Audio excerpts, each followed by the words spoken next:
Yeah. Hello, my people. How you doing? Good morning, good afternoon, good evening, depending on where you're watching me from. My name is Chinedu Anichi, your one and only celebrity CSO and the African voice in diaspora.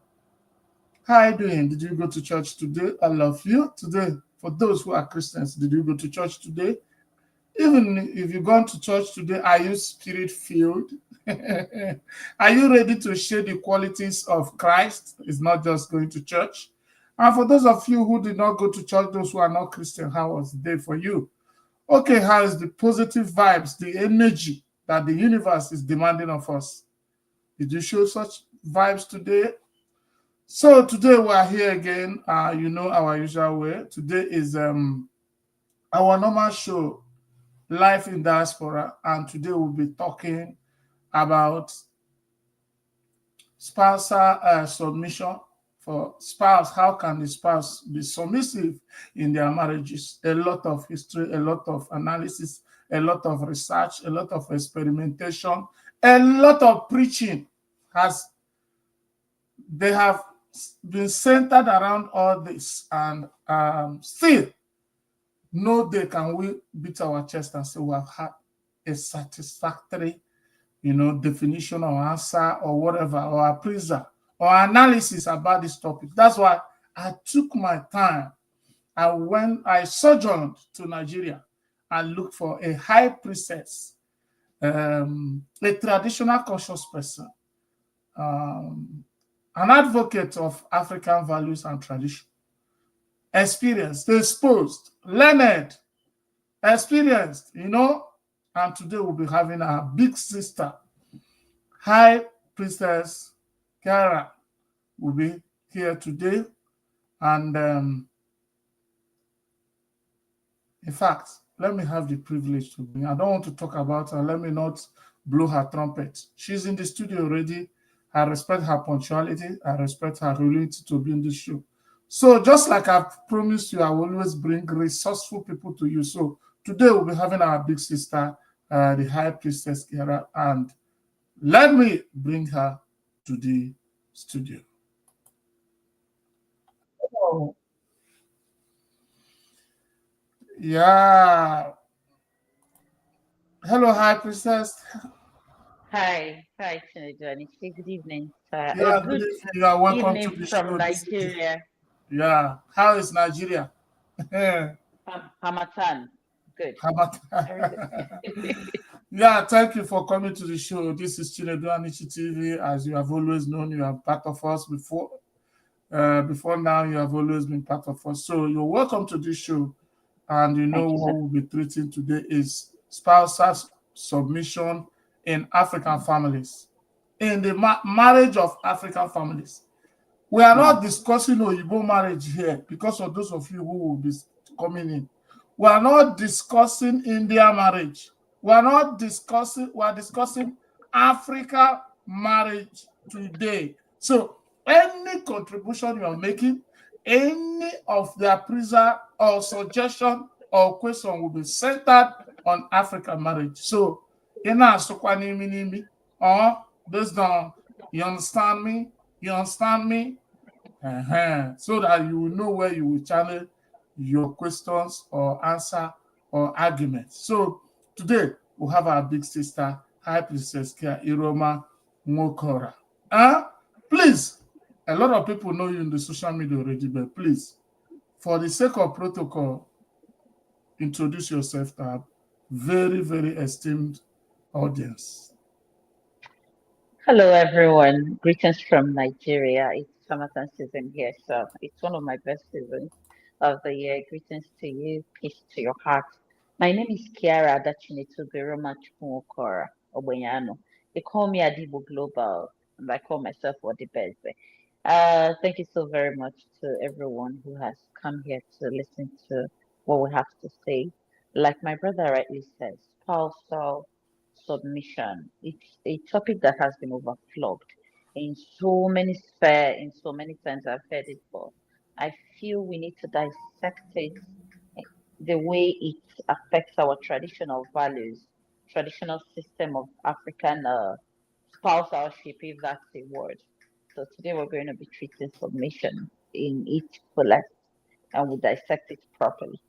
Thank you for joining us and thank you for having me, Teenager. Yeah, my big sister is here, and you heard the introduction. Oh, you can see High Priestess is here, and you heard the introduction, some of the introduction, Ubenyano, you know. So, for those of you who don't understand it, what it means that if you know who Pepe, you know go marry am. Ubenyano. You understand? So, because one thing about the Igbo traditional values is that names, they don't joke with their names.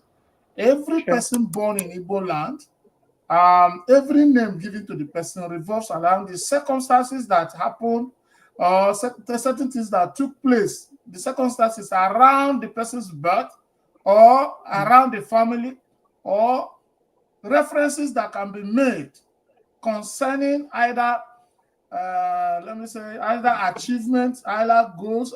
It must be anchored on something very, very, very, very meaningful. So Sure. names are not given just like the kind of names they give in America, where Mr. Bottle with Mr. Kettle, Mr. Bush, Mr. Mountain, Mr. Hey, you understand?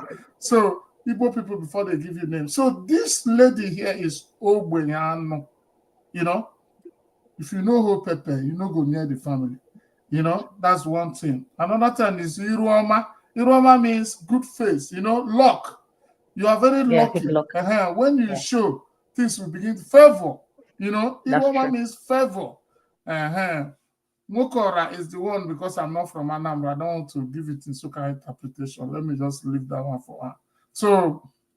And Ada Igbo Global, Ada Igbo Global, the daughter of the Igbo community all over the world. Ada Igbo, not Ada Igbo in Nigeria, global. So Adibo Global is here.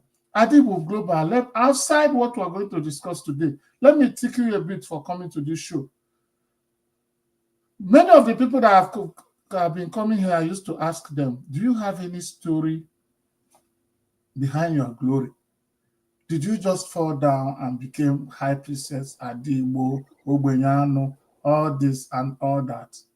Do you have any history to share with us that will encourage those who think that their present condition is their permanent destination? Wow, network don't do this to me today. Mhm. Hello, Yes, I'm here.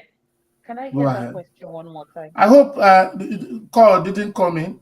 If it's No, no, no, call, no, no. okay, No, if no, a no. call, It's put not a your call. phone on do not disturb. Do not disturb. Yeah. My phone is Mhm. actually always on do not disturb. Okay. You asked the question. I'd like to hear that question one more time so that Okay, I said, do you have any story that backs up? If you touch Osime, he will tell you I hawked pure water before I became Osime. The other day, the goalkeeper of Falcons were here, Super Falcons, our sister Chiamaka. I asked her, Shamaka, how yeah. far? She said, I was hawking plantain before the blessing came. You know, Daddy Shoki was here last time. I said, Daddy Shoki, how far? As our Gafa Jogule. He said, you remember Chiedu now, there's a place we call Ebola, where we used to go and pick iron and sell. This is recycling. That time, get guy named recycling. No. Now we they go pick Mm. iron for dustbin. So do you have any story like that? Or do you have a story of fatherly enjoyment? You understand? Just share a little story of how Uh, your life was years First of back all, before you became high I priestess. happen I happen to be a very lucky kid when I say my father was a very intentional man. He knew exactly what he wanted when it comes to marriage. He knew that for him to go very far in life, he needs to pick up a partner who understands his journey. And he found my mother. My mother is from Amici in the Newi South. She's a very smart woman, very, very intelligent woman. Um, when they came together, my father was just a police corporal when they got married, But moving forward, my mother had a way of helping my father arrange his life properly. They didn't have time to plan for the marriage because I think they met, and before you knew it, what happened, and they got married, and I came. I'm their first child. I would not brag that I have tasted poverty, but I won't say my family is the richest. But trust me when I say, I'm not one of the children that will say that I came from nothing, because I realize that nobody will ever call their family or their own parents nothing. Um, I've never hawked anything. That's the truth. Uh, that does not in any way construe that I don't understand life in its fullest. My parents tried their very best to make sure that we went to the best schools, even with a very meager salary. The police salary, as of the time I was growing up, I can remember when my daddy's salary was at about 15 naira. Very long time back. I was born in 1989 and I'm 35 now. So I could say I watched my father earn a very little salary, but watched my mother arrange that money in such a way that it could sustain the family because she had businesses she was doing. My father's salary would come in. They bring it together and they make sure that the children are well taken care of. We had clothing, we had a proper house, we had everything that makes the house comfortable for people of our class at the time. Um, we were police kids, but we never lived at the barracks. At least we were living in a place where we're quite comfortable and all of that. But regardless of the fact that I can't brag of suffering, I could say the very first time I got hungry was in 2012. I was already in the university. I didn't know that was hunger. So I was having migraine. My stomach was turning. I felt I was going to throw up. I was weak. I didn't know what was wrong with me. And one of my friends, Great Azikibo, said, "Take Oshie Megan." I explained what was happening to me, and he said, "Have you eaten since morning?" I said, "No." He said, "Ah, go now, go." So we went to a place in Unity called Madonna Kitchen. And the moment I put food in my mouth, like 3 scoops to 4 scoops, everything that was wrong with me subsided. And so I could say it was in the year 2012 that I experienced hunger. Why? I came from a family where my mother would say, "Okay, you want to try?" This person will say, "I want to eat rice." This person will say, "I want to eat beans." He said, "Well, my rice and beans is in your uncle." You know, even though we didn't have like way plenty, but trust me, we had enough to make life comfortable for us, the children. And this I owe to the managerial prowess of my mother. My mother just knows how to manage and multiply the tiniest thing to become the biggest thing. So um, I wouldn't say I saw anything like suffering or that I struggled. No, I didn't really have to struggle growing up. And also, I was that kind of child. I didn't grow up to become a priestess. I came from a family that had traditional values and understood what African core traditional values are. So when they give birth to you, they take you to a dibia who would tell them who you are and how your life intends to go. And they told my parents, this one will not live for too long. This is an Obanje child.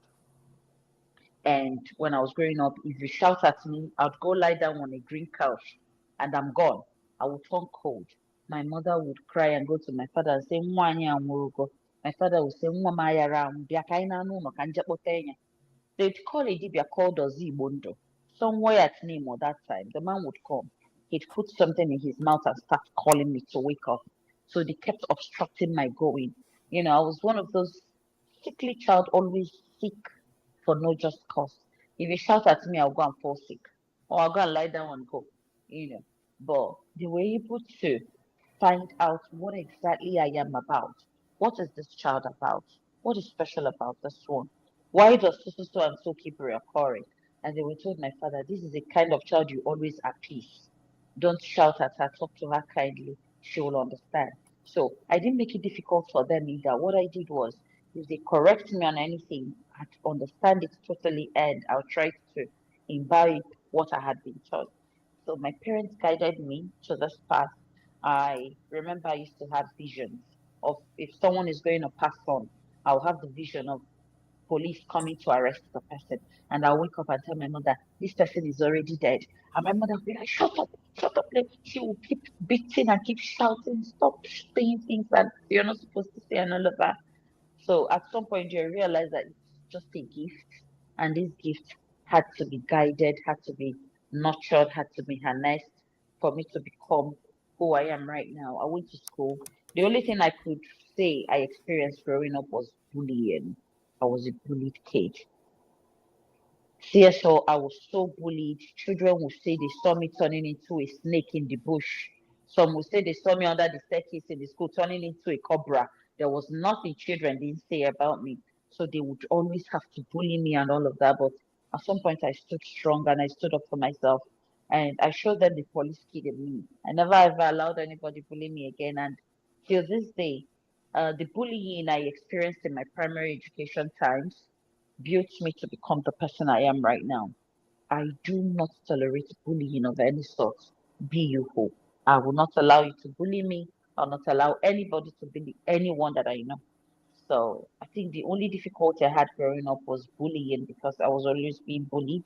Uh, but at some point I outgrew it. Every other thing, I owe how I grew up to my both parents.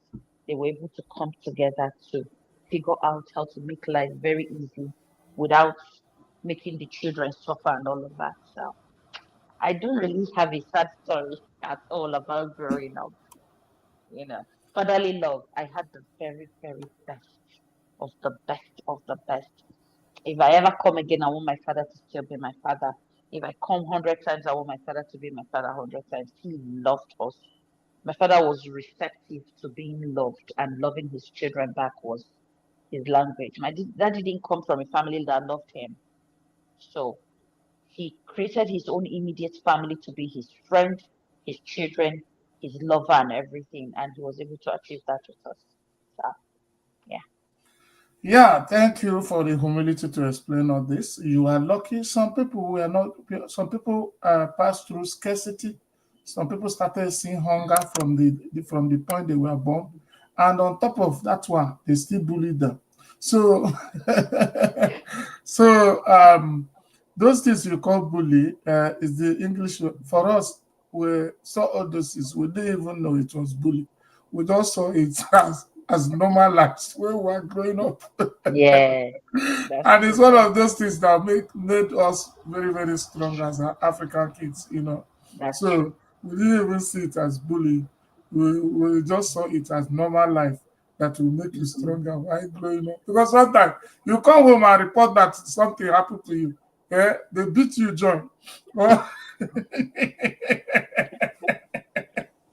so you whether they are training you to have a shock observer for bullying, I don't know. Honestly, So honestly. next time, even if they bully you, you will not care to say anything when you come back.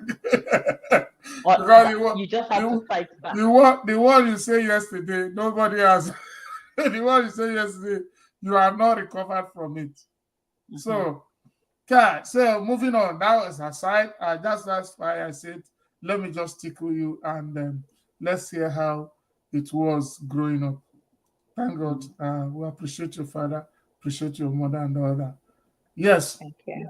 normally police kids are known to be very rough and badly handled when it comes to Nigerian police because of the kind of environment. And just like you said, your father was clever enough not to allow people grow in the Live in barracks the barracks. because Yeah, because a lot happens in the police barracks in Nigeria. that's true. So That's true. thank God you had such orientation. So today, let's go for what we're talking about.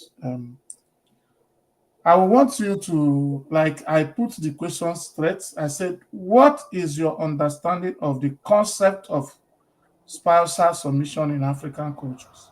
And how does it differ from the Western interpretation that we are facing today? How do you understand Mm. it in our African tradition? And what the Gen Zs are painting it to mean? What's the difference? First, the Generation Z, I feel so sad for them. I don't know why. there is a level of love that we experienced growing up. Uh, I've been around since 1989, since July of 1989. But you see, I remembered having my first boyfriend. It wasn't about what he was going to give me because I was not hungry at home. I wasn't concerned about what he was going to give me. I was more concerned about the fact that this person is my person. I love this person and this person loves me. I could remember if my boyfriend had forgotten his handkerchief, with me. If you sniff it, his cologne is still there somewhere. Your heart will skip 2 beats because there's something inside you that has strong feelings for this person. It wasn't about the wig he was going to buy for me because I didn't really needed wig. I still don't need wig till this point of my life. It was about the fact that this person is my own companion, my own person, the only person I want to tell if anything is going wrong at home, if someone said something I don't like, this is the only person I want to talk to. Unfortunately, we walked into a generation where relationship is about what you give, the material things you can offer, and all of that. It is no longer about companionship, having your own person. Is already out of the question. It's okay. One of those days I was in a vehicle headed somewhere and I had come down and stepped into a restaurant at the place in Lekki. And some youngsters were talking, and one said, so this guy was talking to a girl, and I think he's telling her, oh, I like her. And the friend said, Bilam first, Bilam, Bilam. If you Bilam, if you drop, then we're gonna say serious. And I felt sick in my stomach. I felt so sad. So the definition of submission varies from time to time, from decade to decade, century to century. But this particular generation happened to be the very worst I have seen when it comes to anything that has to do with submission. Now, let us go to what marriage actually means, where we are coming from in Africa. There comes a time in a man's life where he must do the needful. If he does not do the needful, his own mother will call him Okokuro. They would get him a name, they will summon him and ask him why he hasn't found somebody to share his life with. It wasn't just about him sharing his bed with somebody, it was actually about him having a companion, somebody to do life with him. The world is a scary place. We all need our own person. If there is a hurricane coming, the one who will feel the most fear is the one who doesn't have anybody with them at that time. But somebody who has got their wife, their children, they will all hug themselves together and they will take warmth from one another. Now, submission, spousal submission in Africa, where we come from. It's not just a word. It's not just about if your husband says, stand there, you stand. Yes, sir. No, it goes way beyond that. It is that full trust, knowing my man has gone out. I know he will come back with something. I trust and I believe he will come back with something. He can and he will. He is a provider. He is a caretaker. He knows what we want and is going to do everything that it takes for him to make sure that we are comfortable. So submission in this context is bringing yourself to a place of absolute acceptance on the strength of another person, their ability to lead, their ability to care, and every other thing in between. My grandmother, God rest her soul, used to call my grandfather Namoku. I want you to know that the fact she calls her Namoku does not mean she's not a stubborn wife. She is a very stubborn wife. But she had a name for him, which is Namoku. Namoku means my lord. And she doesn't call that man my lord because she has to call him something. She called him my Lord because she believed. She came to a place of total trust, total submission to the strength and divinity that that man carries in him, that this is my man. This particular person is in charge of us here physically. We trust on his strength to make sure that everything goes well. Whatever he brings in, I would do my own quota to make sure that it's enough, to make sure that it goes round. Africa, from time immemorial, when it comes to the art of submission, it is in two ways. There is submitting to a man and a man submitting to his wife. When a woman submits to her husband, she is submitting to him as my leader, my king, my lord, the one who deserves a queen like me. I bow to his strength. I trust in him wholly, completely, and deliberately, knowing that if anything ever comes up, this man of mine can take care of things. I trust his judgment. I trust his strength. I trust his willpower. I trust everything that this man represents. On the side of the man, a man submits to his wife. Onya kegano, the language. My brother says so. Ibu onye Nsukka. And when we were growing up, we lived with Nsukkas. Lived with people from Enugu, Upi Nsukka, and the rest of them, Ubolo. And there's a woman called Virginia, married a man who's from Anambra and she's from Nsukka. And the husband calls the wife Onyebem. I heard him refer to the man, to the woman several as Onyebem. And then one day I heard my father also refer to my mother as Onyebem. The, it's more like the person in charge of my house.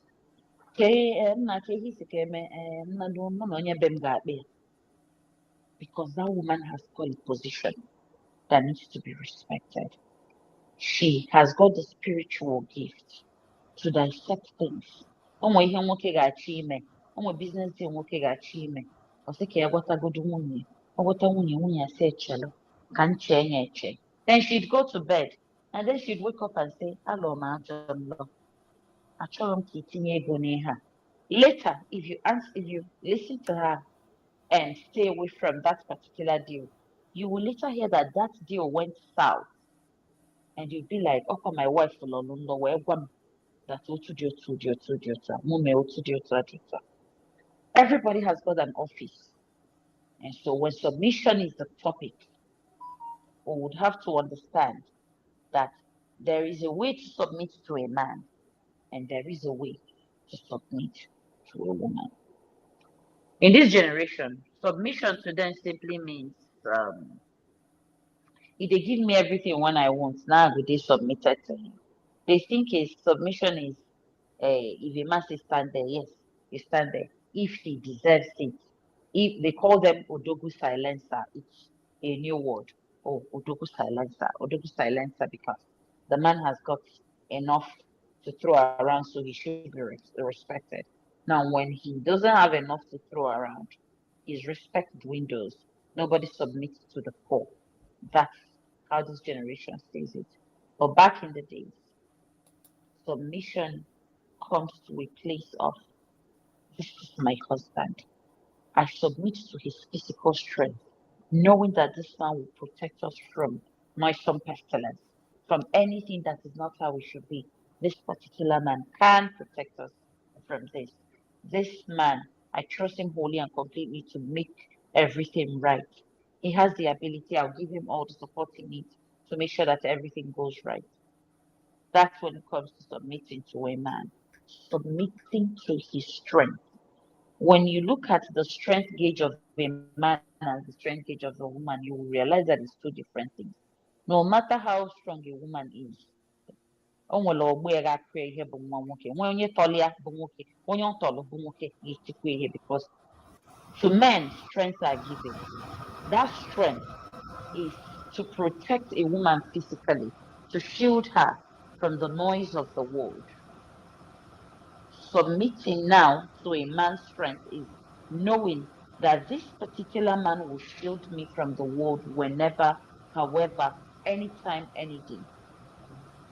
When a man submits to his wife, it is in the terms of submitting to her spiritual abilities and prowess, knowing that this woman has got the gift, the God gift of intuition, knowing when things will go south and when things are going to go right.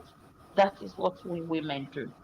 So when a man submits to his woman, he's submitting to her spiritual gifts like, "Nne, I want to do so thing. What do you think? I want you to pray. I want you to talk to God, however it is that she does it. I'd like to know what you think." And then they come together and they begin to rub minds. How do you think we should do this? So before you set up this studio, I am sure that your wife is not in the media, but you took advice from her. There must be contributions that she made to all of these things that are happening now. And you listened and you took in that advice. And here it is, it has materialized into something good and it is working for you. The same way that if they say there's scarcity of anything in America, your daughter will say, I trust my daddy. My daddy will buy pizza when he's coming back. Even if they say there's scarcity of it, I know my daddy will drive to wherever to make sure that he gets it for us. Trusting on the physical protection, the physical strength, and relying completely on the in Igbo language we call it Ibobo. Nwoke nwere Ibobo, nwoke nwere ojiji maji. Enwere ihe nwoke ji dị ebube, nwee ihe nwoke ji wee dị ugwu. The moment you bow to that masculinity, the strength of him, everything will begin to make sense. I know a man, he's a very quiet man. He hardly talks. He has a wife. The wife can say 1,000 words in 2 minutes. Her mouth is. But one of those days, they had an issue in the village, and the the thing had to go to court, and the wife took the case to Abuja, and later the court case subsided, and they won the case, and they came to give testimony in the church, and the man took the mic and said, "You all know me. I don't talk too much. I don't know how to talk, but I want to thank God Almighty for the gift of this woman, for gifting me this particular woman." To us, the wife is a talkative, she talks too much. To the man, this is a gift. The wife's ability to talk and stand up for things brought them out of oppression by the village people who wanted to take their property. And he was saying, "Oh, thank God for this woman." To every other person, this woman talks way too much. To this man, her talking is a gift. And he said, if not for my wife, these people would have ended, taken my land and ended me. But my wife stood her ground and she fought alongside with me and she fought for me. To this, I am very thankful to God. And when the woman took microphone, all our energy zapped because she kept talking and talking and talking. When I got home, I said, how can a man be thanking God for the gift of a talkative wife? And I realized it's not just about the fact that she can talk. It's what her talking does for this man, that she brings him out of the dark seas with her ability to talk her way out of things. And that man submitted himself to that ability she has to talk and bring us out of dark situations. My wife can do it. She talks too much, yes, but she says things that will bring us out of dark situations. And the woman herself didn't say, "Oh, my husband is weak. You're such a weak man." She knew, no, God gave me to this man because he does not talk too much. So he brought me who knows how to talk to make sure that this man's life goes the way it should. And trust me when I say this has been the very case. Submission everywhere where you go to people, submission is my husband says something, I stand there, I say yes, sir. Yes, I'm a very quiet wife. I do everything my husband says. No, that is not submission. submission is submitting to the ibobo of a man, the very core thing that makes him a man, which is a leader with physical strength, a leader who can shoulder it, a man who will say, "Don't worry, I am here, we are going to tackle this." And when he comes out, you will know that a man has shown up and he's going to tackle it. On the other side of a woman, submitting, submission or submitting to a wife or to a woman in the Igbo traditional system is, I know what my wife can do. I know my wife will fix it. I know my wife is going to do it right. I trust my wife to do things right. So submission to me is emptying all your trust in the ability of a person, be it physical or spiritual. That's what I understand by submitting to a person. Trusting completely, Wow. submitting wholly to their core value, their abilities, the gift they carry inside is when you submit to it, trust it completely, knowing fully well that this person will get it done. This person will fix it. I trust their brain. I trust their heart. I trust their mind. I trust the soundness of their mind. I know they can sort it out. This to me is what submitting is. It goes in two ways: physical submission, spiritual submission. Submitting to the physical strength of a man, submitting to the physical, spiritual strength of a woman. When you bring these two together, it becomes everything. One more thing, let me add this. Uh, before this time, once a man marries, something about him changes. The way he looks, his chin comes up. I say, "Ha, di anyị dịkwa onye na-eli nwaanyị na-esi."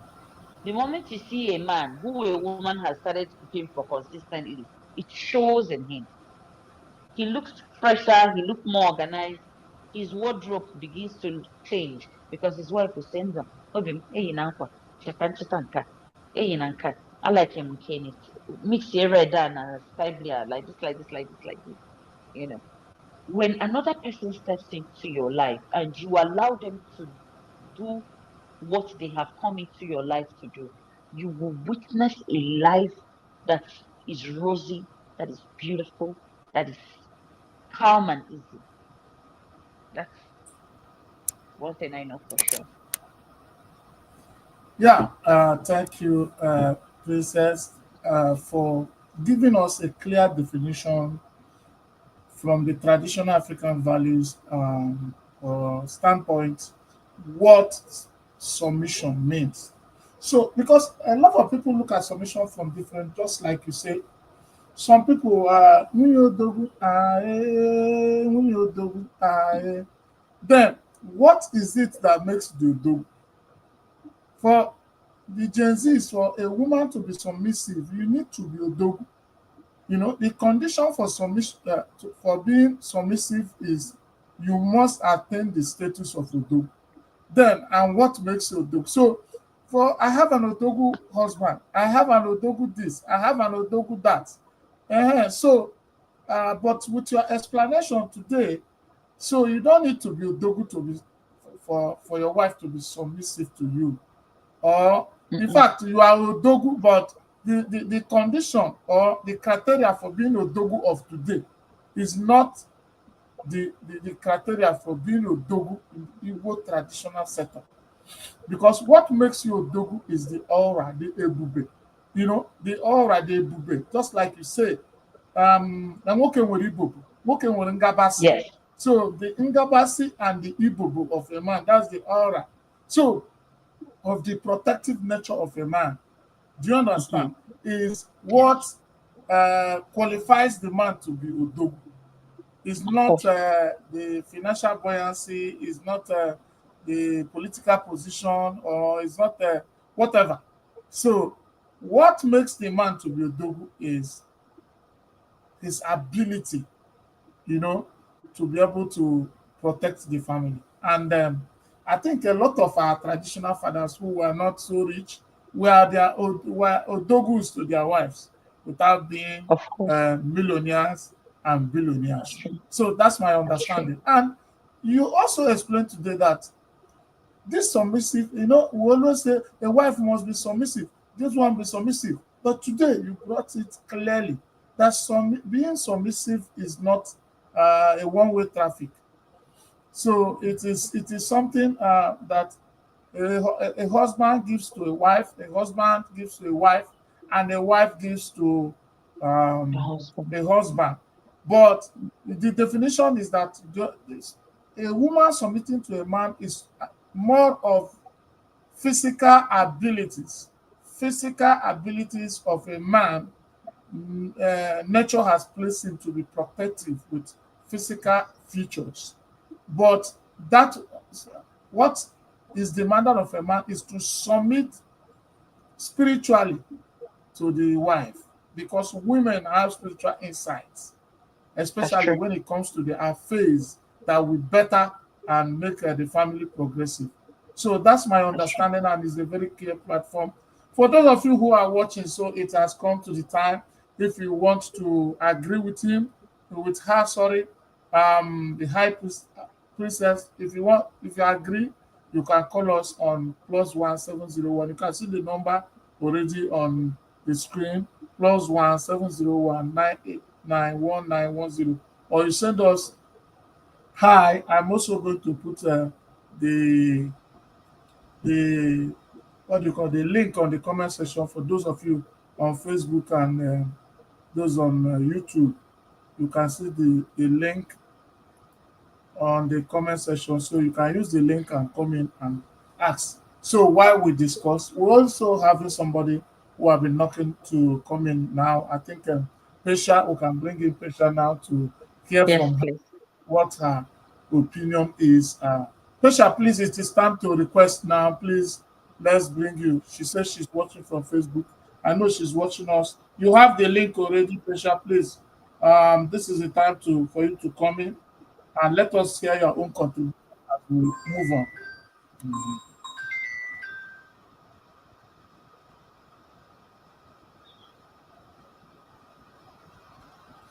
So that's where we are now. So, but please, as before people will start calling in, I want to ask you this: submission we're hearing, with the way the African tradition fashioned it. For modern marriages, is it an outdated thing, or can it be functional? Can we still embrace those qualities, embrace those styles, embrace those features of being submissive to our husband or our wife traditionally, succeed?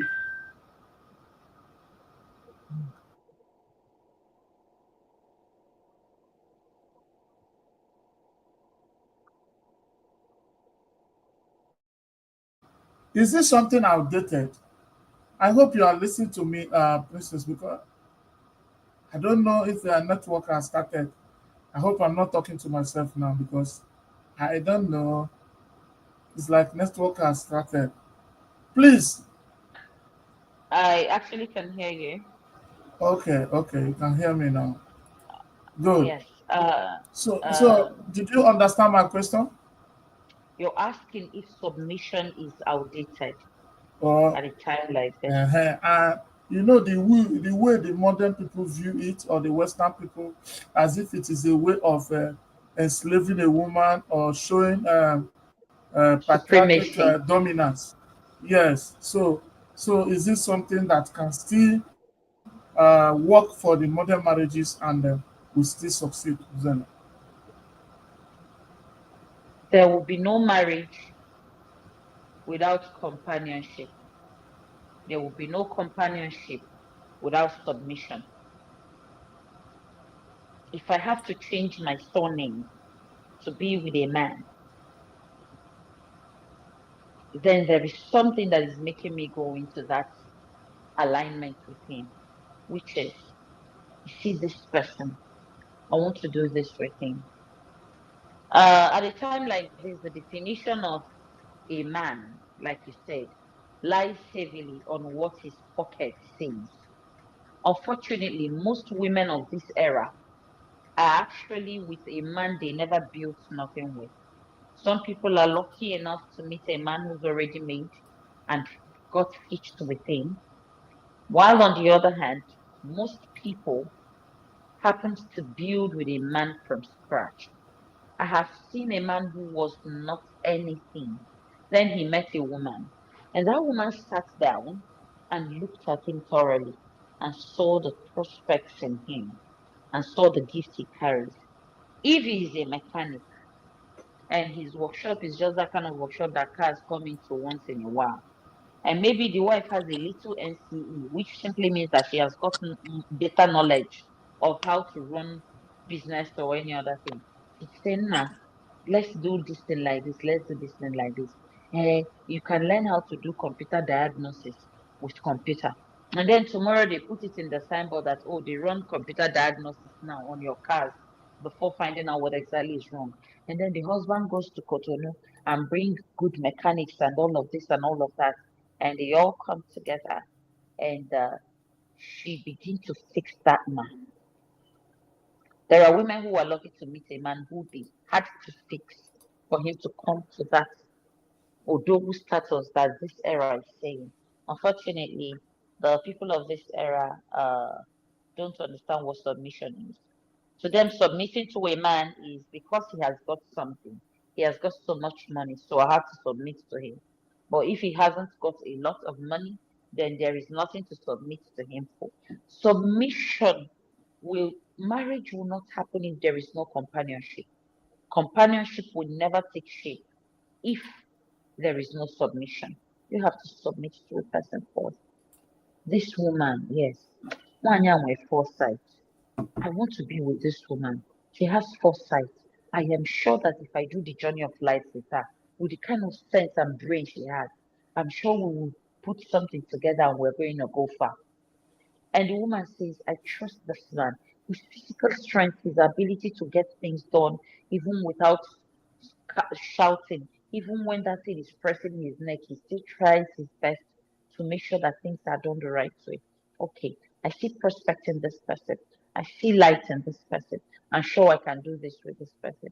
And then I mentioned earlier, my daddy's salary wasn't too much, but my mother started so much business, so many businesses with what she was able to save. And before you know it, everything began to work perfectly. My mother come from a very rich family, and her brothers would summon my father to see, oh, do you need help? My father said, no, I don't. I'm okay. And he trusted himself, and he'd come home. My mother would be like, why did you? My mother said, my father would be like, are you hungry in my house? She'll say, no. He said, then I don't need your brother's help. I want the two of us to achieve what we can achieve. I don't necessarily need to take from anybody for us to get things done. So in this era that we live in, whether the world likes it or not, submission is the bedrock of every marriage. You can't leave your father's house and follow a person to their town, a family you've never met before, a family you don't know before. You're just joining them for the first time. Then you're going to have to sleep in their house. You're going to change your surname and answer their surname. It doesn't just take, I like him, I won't make me and leave. No, it took companionship, it took submission for that marriage to come to be. So whether this era likes it or not, submission is the bedrock of every marriage. You have to submit to that person, and that person will have to submit to you. When we say submission, maybe what causes the problem is the word submission. People has written it up in such a way that the only thing it means is and slavery, uh, submission. To some men, let me tell you something, CSO. There are men that I have met a man that because the wife is trying to like be very respectful and cool, he began to treat her like she's a crappy piece of trash. Began to step all over her as though she doesn't have. Some people you submit to them, they take it that you're foolish. So people, when you're trying to show them, listen, I believe in you, I trust in you, I know you can do this, I know we can do this, they begin to see you as a very stupid person. And that is their problem. It's their mentality. You will never be held responsible for how another person responds to the love and the care that you had given to them. There are people that you give them the world, you give them everything, they will still treat you like you don't matter. You will see somebody that is a very nice person, and you meet somebody, treat them like they don't worth a thing. While there's someone else outside there saying, I wish this person is mine so that I'll treat them right. So you see, in these early times, submission is still the bedrock of every marriage. It is still the bedrock of every marriage. Submission is still the bedrock of every marriage. For marriage to happen, there has to be companionship. From companionship, there has to be total submission to that person for a marriage to come to be. You understand? So, Okay, thank you. Let's use this opportunity and Pesha, stop shaking. Stop shaking from the camera. Sorry. You're shaking. So let your camera be stable, okay? Yeah. Okay, so let's use this opportunity and welcome our friend. And let me say this here. When we were starting, when I had like 10 followers or about 15 followers when I met her, we started with Instagram. I was on Instagram then. They were, she was part of those who are gingering me and said, Chinedu, go out there and you make it, you have it. And today, it has turned into a full-blown TV, and thank God she's here. So she got to know about you through through programs. mm, Sorry. one of my live videos we did together, and today is here live and direct. So I just want to say thank you, Princess. I really appreciate your talk about submission. I learned a lot about it. And thank you, Sir Chinedu, for inviting me on your live. So I appreciate that. okay, Thank you we very want much, to Princess. Good to see you. Good to see you too. okay, Michelle, we want to hear from your own side. What do you understand by submission? You know, she has given the African appraiser. So you are somebody that I know that you are so much interested in things that happen in Africa, especially in Nigeria. You are so much interested in Nigeria, per se. So what do you understand when men in Nigeria, from the ones you have met and people you have related with, when they demand for submission from a woman? So what do you understand? Is it in consonance with what they also expect as what they consider as submission in your own side or from your own orientation, or there's a big gap? And what are these gaps? Okay, so what I learnt from the submission that Princess had said was what I loved about it was that, first of all, my understanding was completely different about submission. So, what I loved about what you've just said about submission is completely putting your trust in your husband and saying, right, I will let you take ownership, letting him be who he is. And that is really lovely. And I wish that was true in today's world. But unfortunately, it's becoming less and less like that. We're living in different times, unfortunately. But with like, let me say, like with my grandparents, my mother's side of the family, there was a lot of respect. It was very similar to Nigerian way. There was a lot of respect. My grandfather was a very humble man. He worked hard to get where he was, and my grandmother was like very quiet. You wouldn't hear her raise her voice at my grandfather. He was very they respected each other. I've never ever known them to argue with each other in front of anybody. So there was this respect. She knew her role. She knew what she was supposed to do as his wife. He knew his role. There was no she would never like question or undermine him as her husband. The other generation in my country, is, I don't know about today in modern society in Iran, but I know that the older generation was much more, it was very different. There was that respect, there was that submission. My grandmother completely, you know, trusted my grandfather, and she did take ownership, like you said about your mother and father. She also took care of the finances. You know, he was the breadwinner. He worked hard. She didn't go, you know, she wasn't educated, you know, she didn't go to school, anything like that. There wasn't those options in those days, you know. She got married very young. So she just was an amazing woman. You know, I wish I kind of learnt more from, you know, I wish she was still alive so I could learn more from her. And again, my grandfather was a very humble guy. Now, with regard to today's understanding of submission, from my understanding, and from, I mean, as in what I've been learning in the Western world and in different belief systems like Christianity and Islam, Christianity, from what I've understood with regard to the Western concept of submission, is very much, you know, it's misunderstood. You know, it's very misunderstood. Like you said, Princess, is that it's not all men know how to lead the household.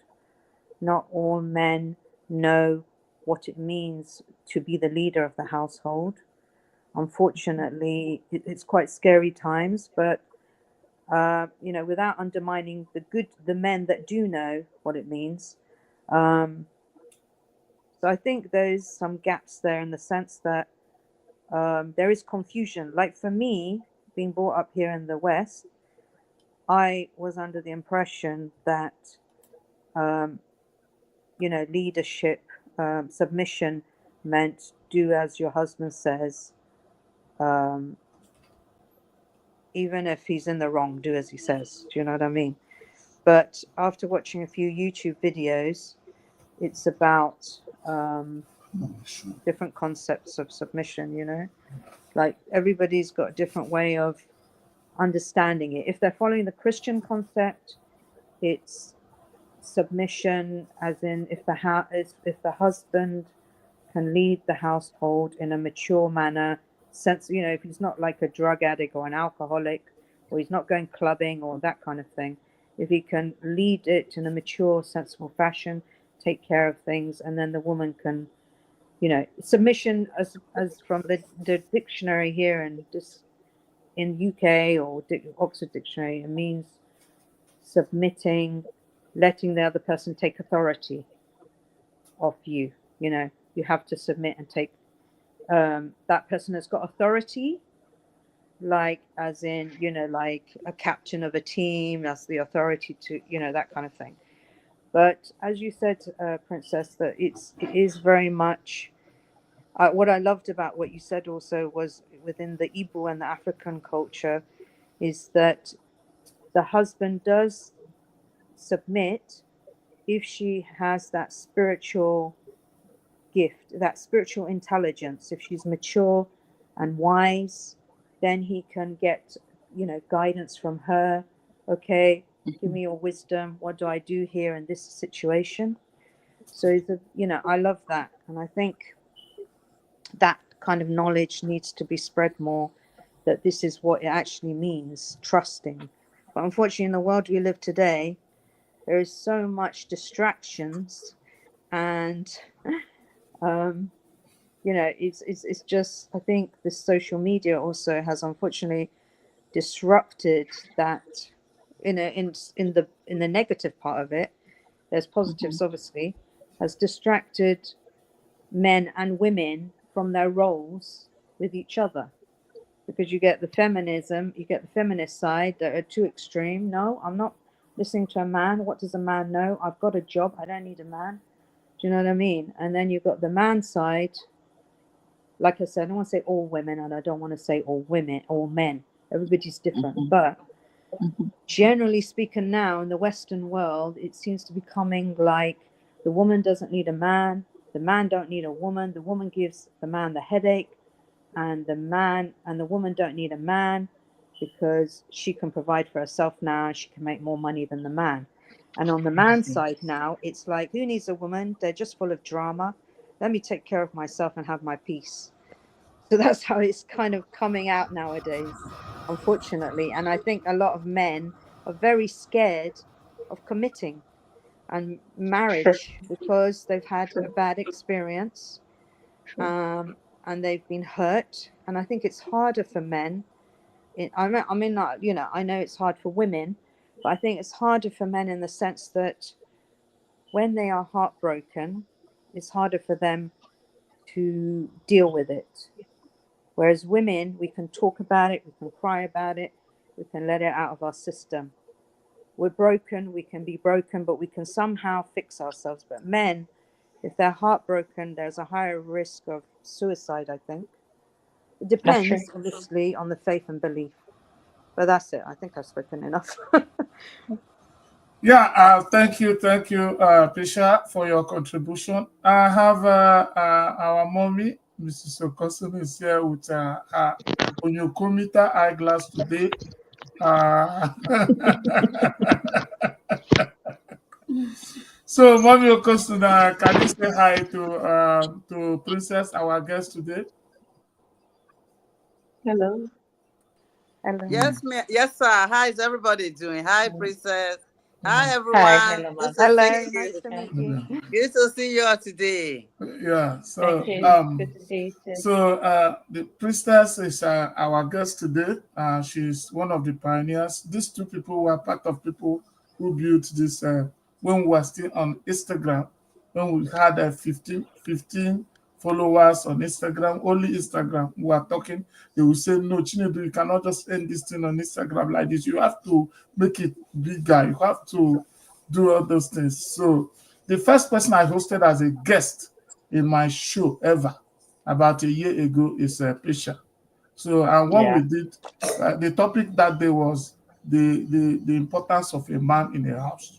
Oh, So, wow. and it was like Nigerians were saying, how can a Igbo person be talking like this? So, we were Pesha, so Pesha is an Igbo woman. She's an Igbo woman. There's nothing anybody can talk.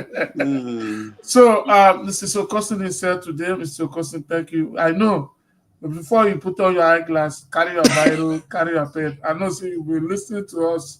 So, what is your understanding of submission as a high priestess placed it today? Submission, You especially know, in your American African families. Now that you're in America, America and Africa. Ebe Okuna Garon, the place where Wahala day. So as I was listening to her, I heard about when she talks about her parents, how they joined together to raise them, how they didn't really need much, but they need themselves to to push it up.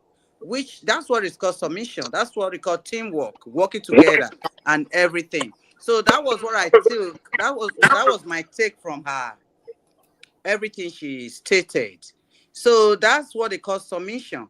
But when we say Africa submission and America submission, I think both of us have submission in a way that even this modern world, America, let me talk about the whites. When you look at the white people, they make money together, they join it together, paycheck, and that money is directed to what they want to do with their life, their children, based on their family, whatever they do. That's called submission. That's called submission to that marriage. When you are married, like Priestess said earlier, you have now become one. You now talk together, you listen to each other, and you do things together. But when you marry, your wife raise her head and give an opinion. You shut your wife down, or your husband is doing something. Instead of you to listen to your husband, you are listening to your family member who is telling you this is how to live in your marriage. Division will be there. There will be division. So when you talk together, you do things together. That's called submission to each other. But when you say submission, a wife submit to your husband. Let's say you make money, you bring money home, your husband takes that money. You don't know what your husband is doing with that money. He's not telling you anything, whether he's building or whatever. You just give him that money and he's using that money. He's not telling you anything. That's not submission. I think that's slavery.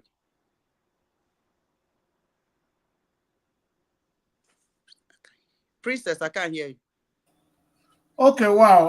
I've heard you. So we'll go back to Princess. To so Princess IRUOMA. From what you see, everybody is collaborating what you say. I don't know where you carry this your crusade from, but the crusade seems to be very balanced. That naturally people disagree a lot when it comes to submission and not submission. But the way you brought it today, people are not really disagreeing because I think that is the standard. That is the reality of submission.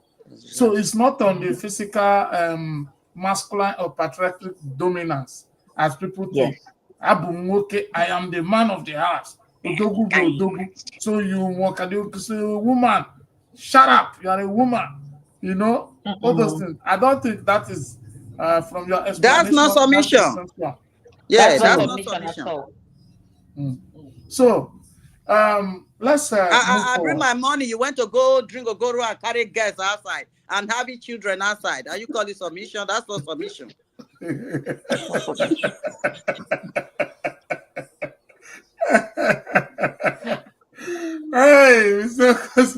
okay, it's okay. I understand what you're saying. Princess, there's a concept we have treated here about 50-50. You know, especially in the Western world. We're talking about Americans living here. A lot of people disagree that it's not part of us. That 50-50 does not show submission. That 50-50 means that in a marriage, you are referring to number. You are not referring to the demands of marriage. So, but we're also saying that instead of the whole world being in darkness, somebody can light a candle. Instead of somebody, you know, like what Mrs. Okosi said, I remember that day that some people are not sincere. Some people, even what they earn, they will not let you know all. What they do, That's they will true. not let you know all. And that centers to the trust you are talking about.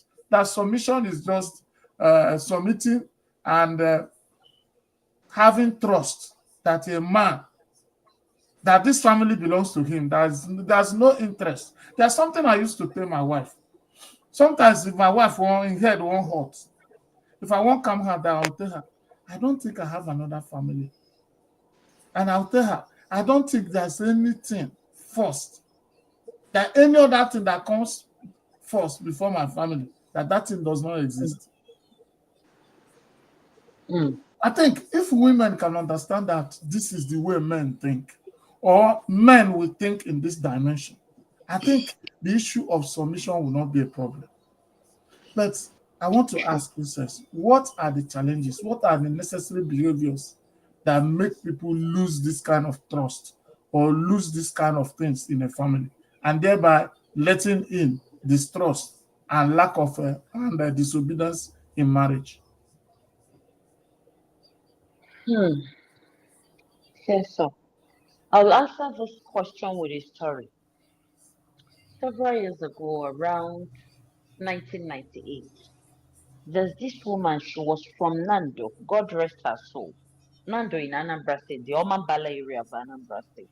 She and my mother used to call themselves sisters because my grandmother was from Anam. Anam is the Omambala people of Anambra, and the woman was a Nando woman, so they are all the water people of Anambra State.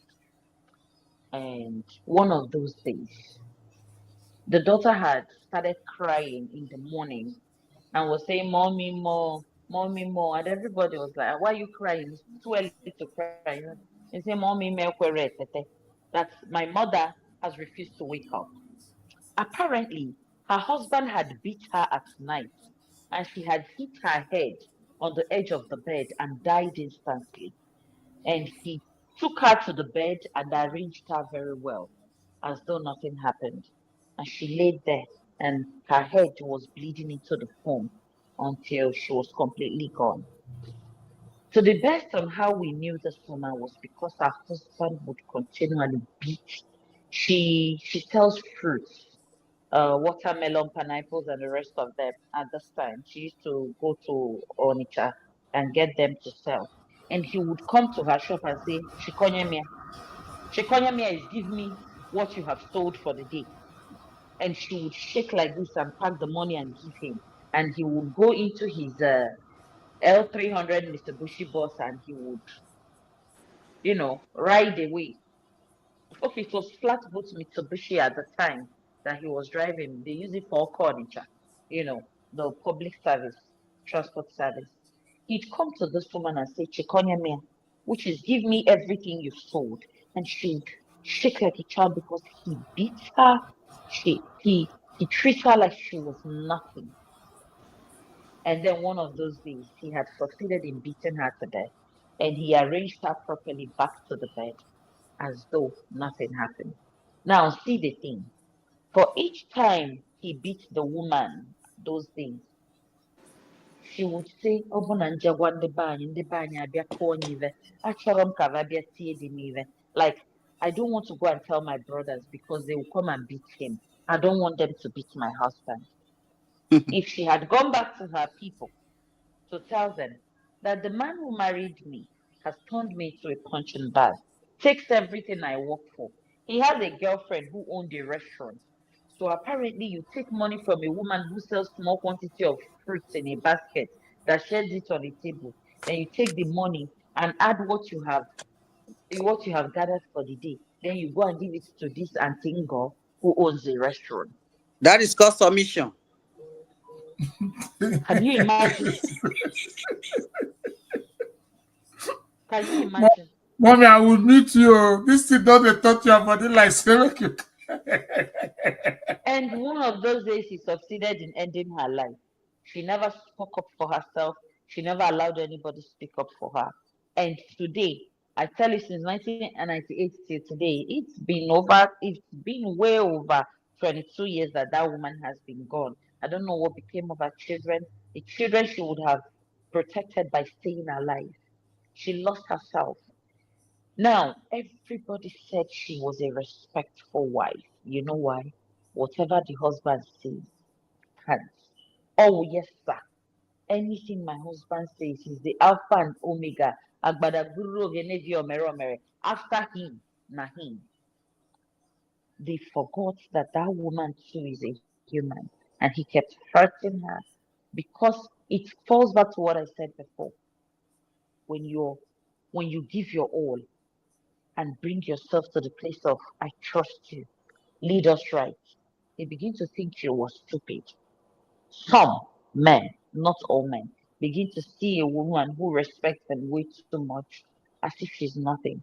Because they themselves does not believe ever that any human being deserves to respect them the way their wife respects them. That's why you see them, a small girl of 14, 15 years will tell them, "Shut up," he will shut up. But the wife at home can't say such without getting completely beaten.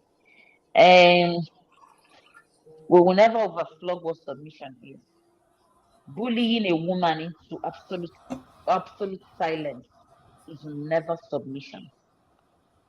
Matter of fact, a man who treats a woman wrong never ends well in life. If you treat a good woman bad, there is something about women. Women have the gift of open heaven. Whenever a woman cries, God opens his ears instantly. That is why you go to some places, they tell a man, say, a prostitute costs you, and the cost takes effect because God does not care. God is very mindful of women. The fragility of the women is God's own weakness and strength at the same time. God never likes to see a woman cry, especially a good woman. Not There are horrible women in this life, but I tell you, there's never been a man who treated a good woman wrongly that ended well in life because God is very mindful about women. They are the bringers of life. You give a woman a seed, a drop of palm, she begins to turn it round, multiply it, give it hair, It's give it like I bone. will highlight you. Or yeah, go ahead. So Okay, Now, you give a woman a single drop of spermatozoa, she begins to nurture. She has the nurturing gift inside of her. Anybody who brings life is God. Then a woman takes this fluid that could have gone to waste and she begins to change it. From the skin she has, she deposits skin. From her hair, she deposits hair. From her bones, she deposits bone and everything. And she brings it out and says to a man, look at what you gave me. I have turned it into something beautiful. And that's when you say, hey, look at my baby, oh, hey, look at my child. It was your wife who took what you gave her and made it into something beautiful. God is very mindful about good women. I will use the word good women. Good women in the sense of their heart. If a woman comes into your home, first of all, the concept of marriage is very deep. At some point, I said, why can we not just all find somebody that likes us and we like the person too? I must not take the person's name, but we can do life together without having all those strong attachments and all those names infused. Why can't we do it that way? Because a woman leaves her family. One day you're walking on the road, a man sees you, sizes you up, begins to talk to you, tells you, oh, I like you, I want you to be with me, I want to be with you, and all of that. And boom, you are free. And one day you wake up, you've left your family. The most scary day of a woman's life. To some people, you see some girls these days dancing to their husband's house. The scariest part of marriage is the day you pack your bag and you leave. You're no longer with your family. You go and join these other people. Then you change your name. I've had the surname NWOKORA for the longest time. And one day comes and then, boom, you take up somebody else's name. And these people become your people. These people become your family and everything, and you have joined them. The best they can do is to treat you right, and the best you can do is also to treat them right. Unfortunately, most people do not have what it takes to treat anybody right. You treat them right, you show them. I've seen a person, when you show him love, he becomes scared. He starts suspecting you. When you don't shout, when you don't scream, he's suspecting you that you have evil plan because he is so used to being talked down on. He's so used to being trampled on that he had to fight for his respect. Now, when you're not making him fight for his respect, he starts suspecting you like, ah, you have ulterior motive. Ah, it's like you have ulterior motive. Not knowing that people can be treated right without doing too much. So, my brother, your question moved from 50-50 to what one can do in an era like this.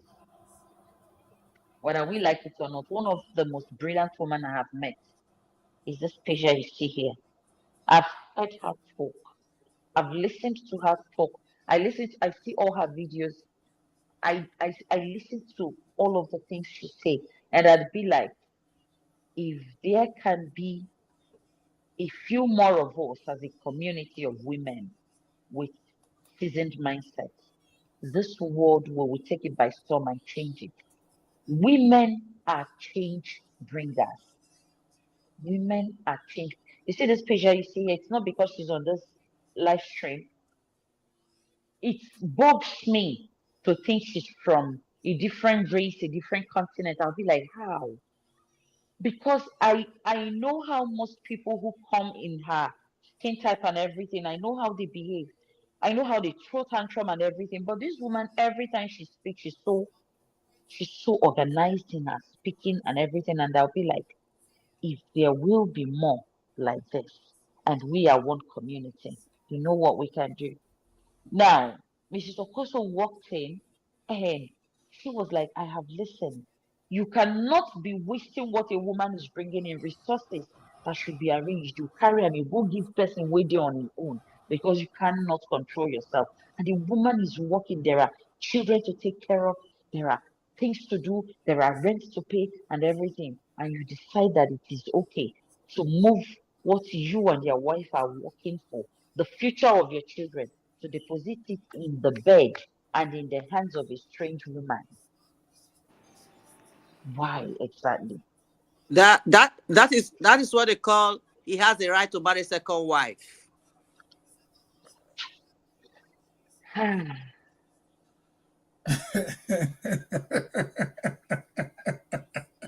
Hmm. has a right to marry second wife. He has the right So to Okay. marry second wife. The issue That's of when that second comes wife in. is this. Like, hey, that's when that comes in. Don't you know I'm a man? I can marry second wife, a third wife, a fourth wife. Me, I always say, if you ever have the craving to marry two wives, you will never end it at two. If you marry me and decide to marry another woman, you will not marry two of us, you'll marry four of us. I will escort you to go and marry the third one. Then I will escort you to go and marry the fourth one. Every one of us will take our own portion from whatever is happening. The issue of polygamy is a topic of another day, but trust me, if only the men who walk into a woman's family would treat her like she should and she reciprocates it, this world will be a very beautiful place. Let me tell you how they ruined the world. They ruined the world with just one story. They've always known that the coming together of a man and a woman would create a formidable force. So they came up with a story about Eve, and they destroyed the person of Eve, made her look serpentine in nature. Oh, a deceiver. And now men run around with the mindset. I stopped logging into my Facebook. The mindset of the people on Facebook scares me. I wonder how they breathe good oxygen there, because there's always a debate on how women are evil, how men should stay on their own. Unfortunately, still every Saturday there's marriage. How do you people get to say that women are evil, women are snake, women are serpents, and every Saturday there's somebody wearing white to the altar? It scares me. They knew that if a man and the woman should come together, that there's a formidable force that has been created. That's why there's so many confusions going on in the world today about who you are not, who you feel like you are, or who you feel you should be. But the truth is this: the coming together of a man, the physical prowess, the coming together of a man and a woman, the spiritual prowess, the physical prowess is like the negative and the positive of the wire is going to give a spark. It brings light. It makes everywhere shine brighter. If any man should ever decide to change the name of a woman and make her his, I would ask that man to treat that woman right like she should. There are men, their wives don't know what they earn, like my sister Mrs. Okoso said. There are men who their wife cannot tell what their business. In Agor Palace Way, I've seen women, they will be in their house, police will come and arrest them for a crime their husband had committed and she don't even know what the crime is. It's a business she don't know nothing about, she's never heard about, she doesn't even know the man indulges in such business. And then when things goes wrong, the man won't even notify the wife that, oh, I did a bad deal, it has gone wrong, or it has gone south.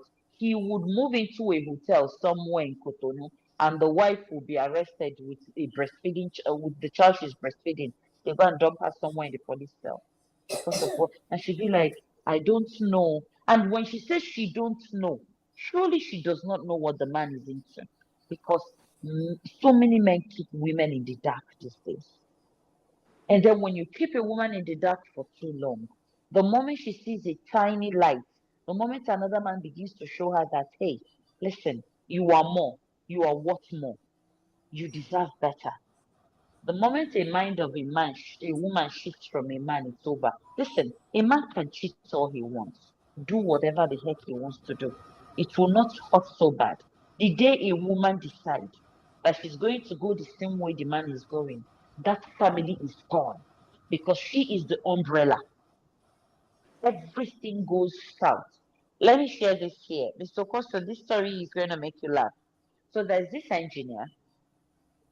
He's a contractor with the government, so he does construction, road, drainage, and so. So he'd take the moment he did one mega job, he bought a Prado Jeep. The Prado Jeep he bought, he would take it to the university gate at Anambra State University, and he would pick students. Sometimes his children, who are university students in that same school, will see him picking girls from around their hostel. And one day the wife said, let's do it, since this is how you want it. The wife began to date, and she went and found a man that had more ojijimaji more than her husband, had more money more than the husband, had more reputation more than the husband. The man cleaned the woman up, and her beauty began to show. And then this woman began to do something that still scares me till today. You know what she does? Wherever her husband goes with his tiny girlfriend, she will show up with this other man that has police escort in the same place. And she would go to the table where her husband is seated with his little girlfriend. I'll be like, hey, Ogi engineer, and you look and you have enjoyment. He said, ah, one of my man, not dear, we are enjoying too. Waiter, yeah, my husband, my husband, give the little girl, baby girl, what do you want? Chicken. Give them, we'll pay. She began to show the man, you want to make just of me? You want us to be stupid? Let's go there. And she became the most wayward person I have ever seen in my life. And the man began to summon both reverend fathers. The woman had gone beyond redemption at this time. She had refused to be changed any further. She says, you hurt me in ways that I cannot see. You bring in girls into my home and ask me to give them wrapper to tie for the night. I'll go sleep on the couch while you are on my bed with a little girl. And now that is my turn, there is nothing you can do about it. She she went she went on a rampage from that other rich man to younger boys, and it didn't end well. The two of them died of HIV. One of them gave one of them. And that family had their children lost both parents within a space of little years. So you see, everything a man does, let him not forget is going to reflect back on the wife. You see, the way the story ends, you see the way the story ends, the beginning of the story, the middle of the story was actually good because the women went out and she did her own thing. But the way the story ends, that's why we women, we have suffered And so my much. That's why we women have, well, not we, those women. That's why those other women have suffered so much in a husband's house. That's why they mhm, bear so much. Our mother, mhm. our grandmother, our great-great-grandmother. That's the reason they bear so, because if they do what, if they say, okay, let's do it together, it's the children that suffers it. Ah, That's why they honestly. always carry. But these days, they don't carry it anymore. And when you turn around, you look, every man is crying. African women are not good anymore. They this, they that. They were good when they were buried. Now that they don't want to bear it, they're not good anymore. That's why, yes, exactly. They're not good anymore because they're not buried. They don't bury the pain, the pain they inflicted on them for so long. They're not good anymore. Mhm, They don't bear anymore. When you talk about mm, 50-50, I heard you mention about 50-50. When you talk about 50-50, the 50-50 is actually what your parents did. That's 50-50. What your parents did when they get together and raise children together. 50-50, they talk about these days about you earn 50,000, earn 50,000, bring 50 of your own, bring 50, let pay B. That's 50-50 of today.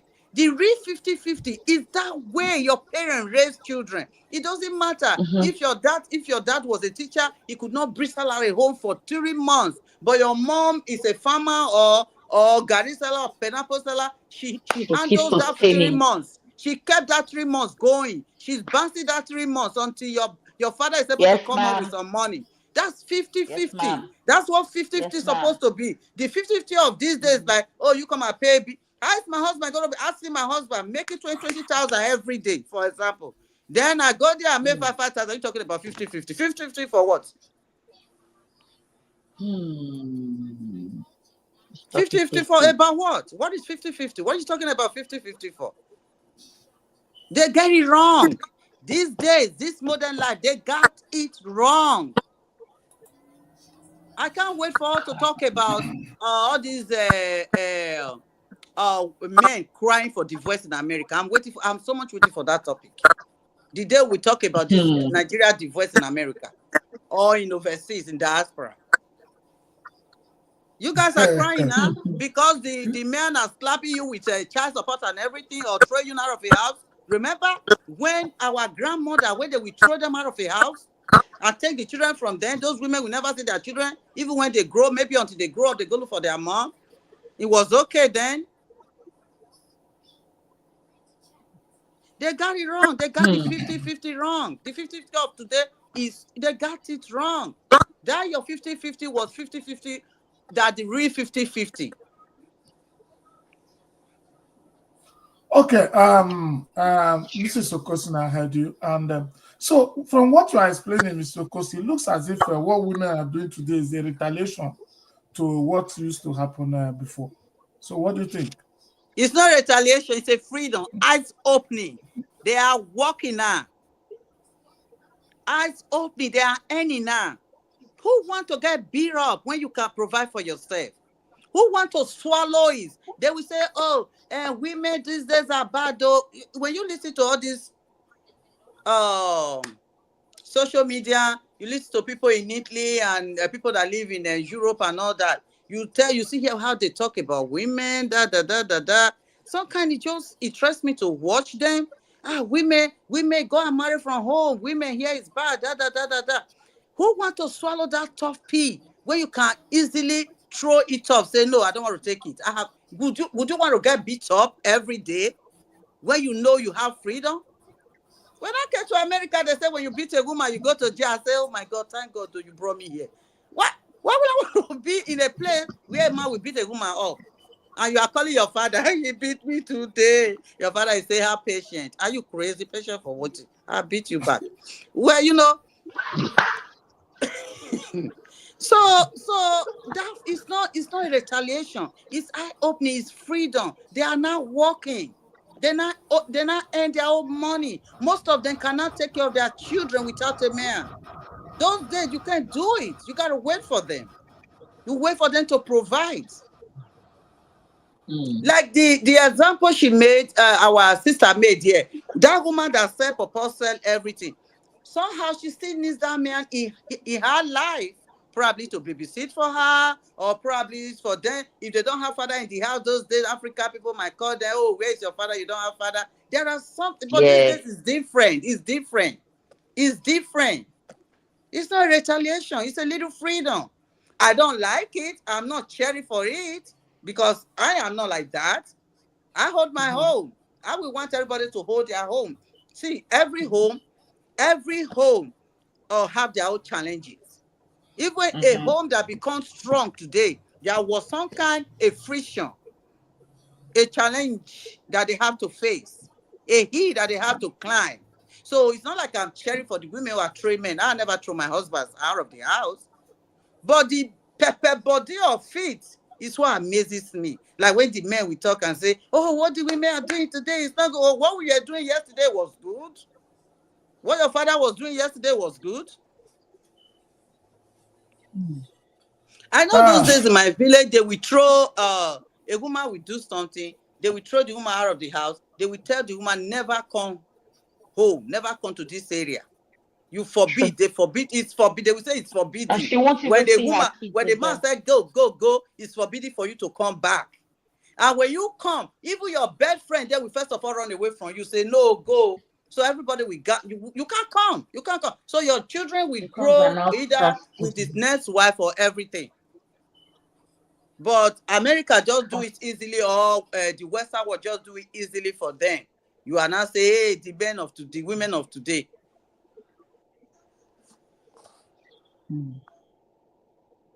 Yes, there's just too much Princess, to unpack here. The way I'm looking at Mrs. Okosi, she has a militarized form of radical feminism because she likes the virtue, she likes the African marriage, she likes this, but the problem is that she will not tolerate or have the patience when it's not working out the way she work out. If it's working out normal, she wants the African way of doing it. But when it's not working, see how she's clapping that she came to America so that they will not beat her. So she doesn't even look like a woman anybody can beat. So America is not it's not America that is protecting her. So what of those are women that is in Africa? They are not in America. So what we are trying to say is that African values does not condone women being beaten, women being maltreated. There's no That's space true. for it in the real African traditional values.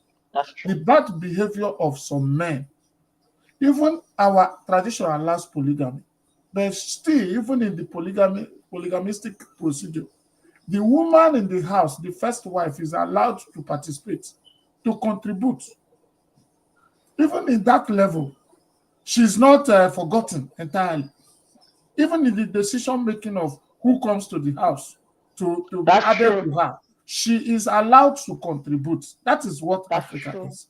So That's let us true. represent, some men will do something and they think this is Africa. It's not. So the African tradition that even allows polygamy, they believe that the woman should give consent. And even The when they one who come, has been there first should yes, give even when consent. they marry four in a house, there is a You should be hierarchy the head. and there is an Yes. order of respect. The younger wife, there are certain things a younger wife should not do.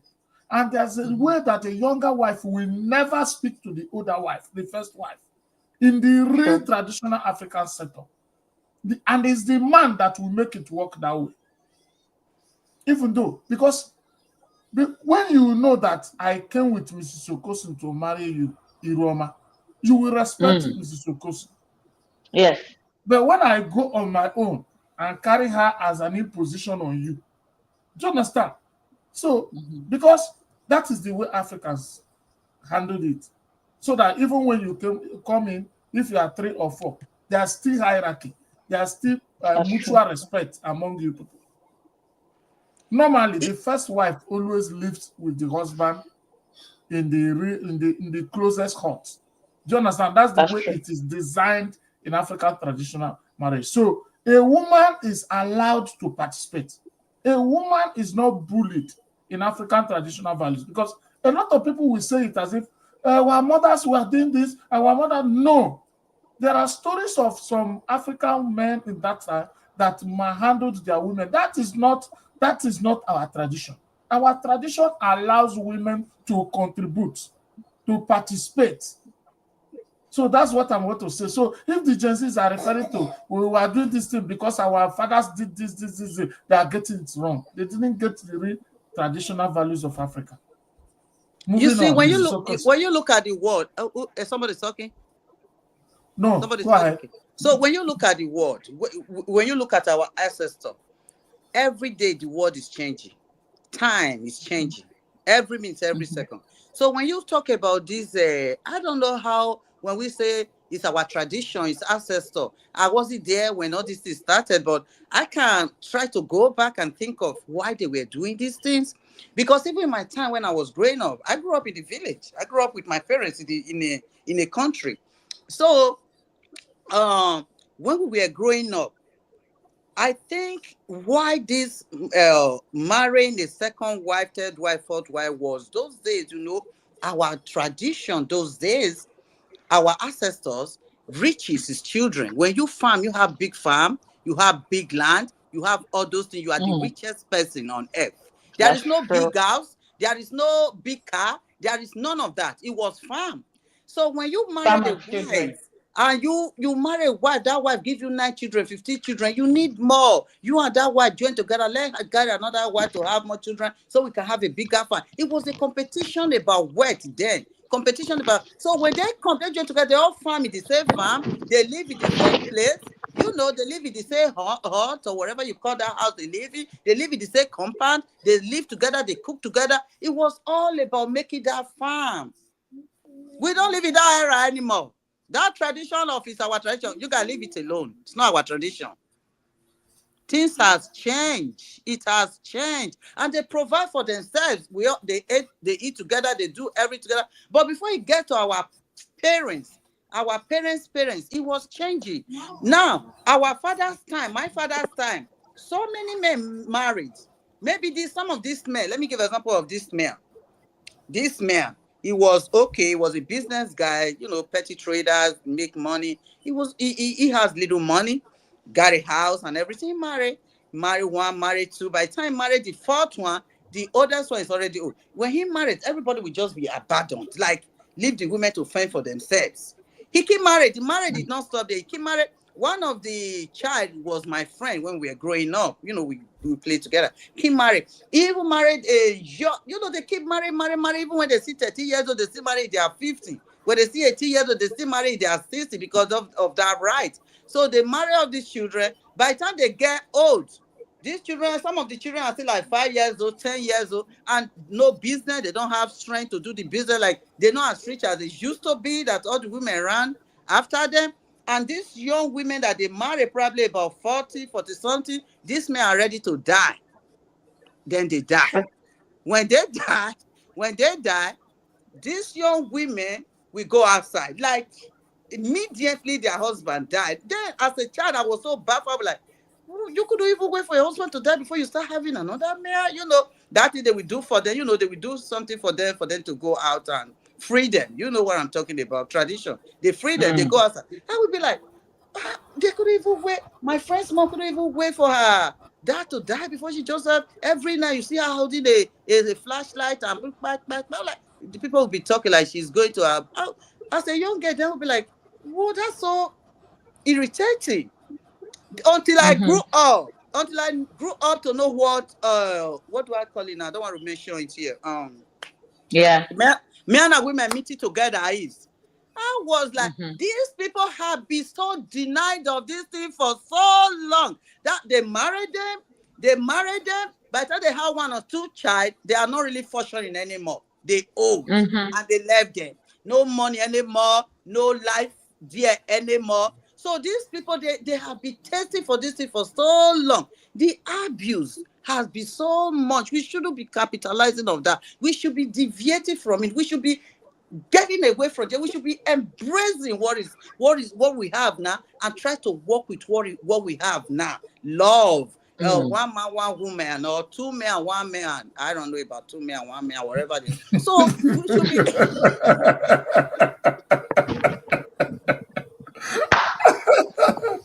You go talk the one way you go explain here. You go explain anything way you talk here. You go use your head, Kada. You go explain that.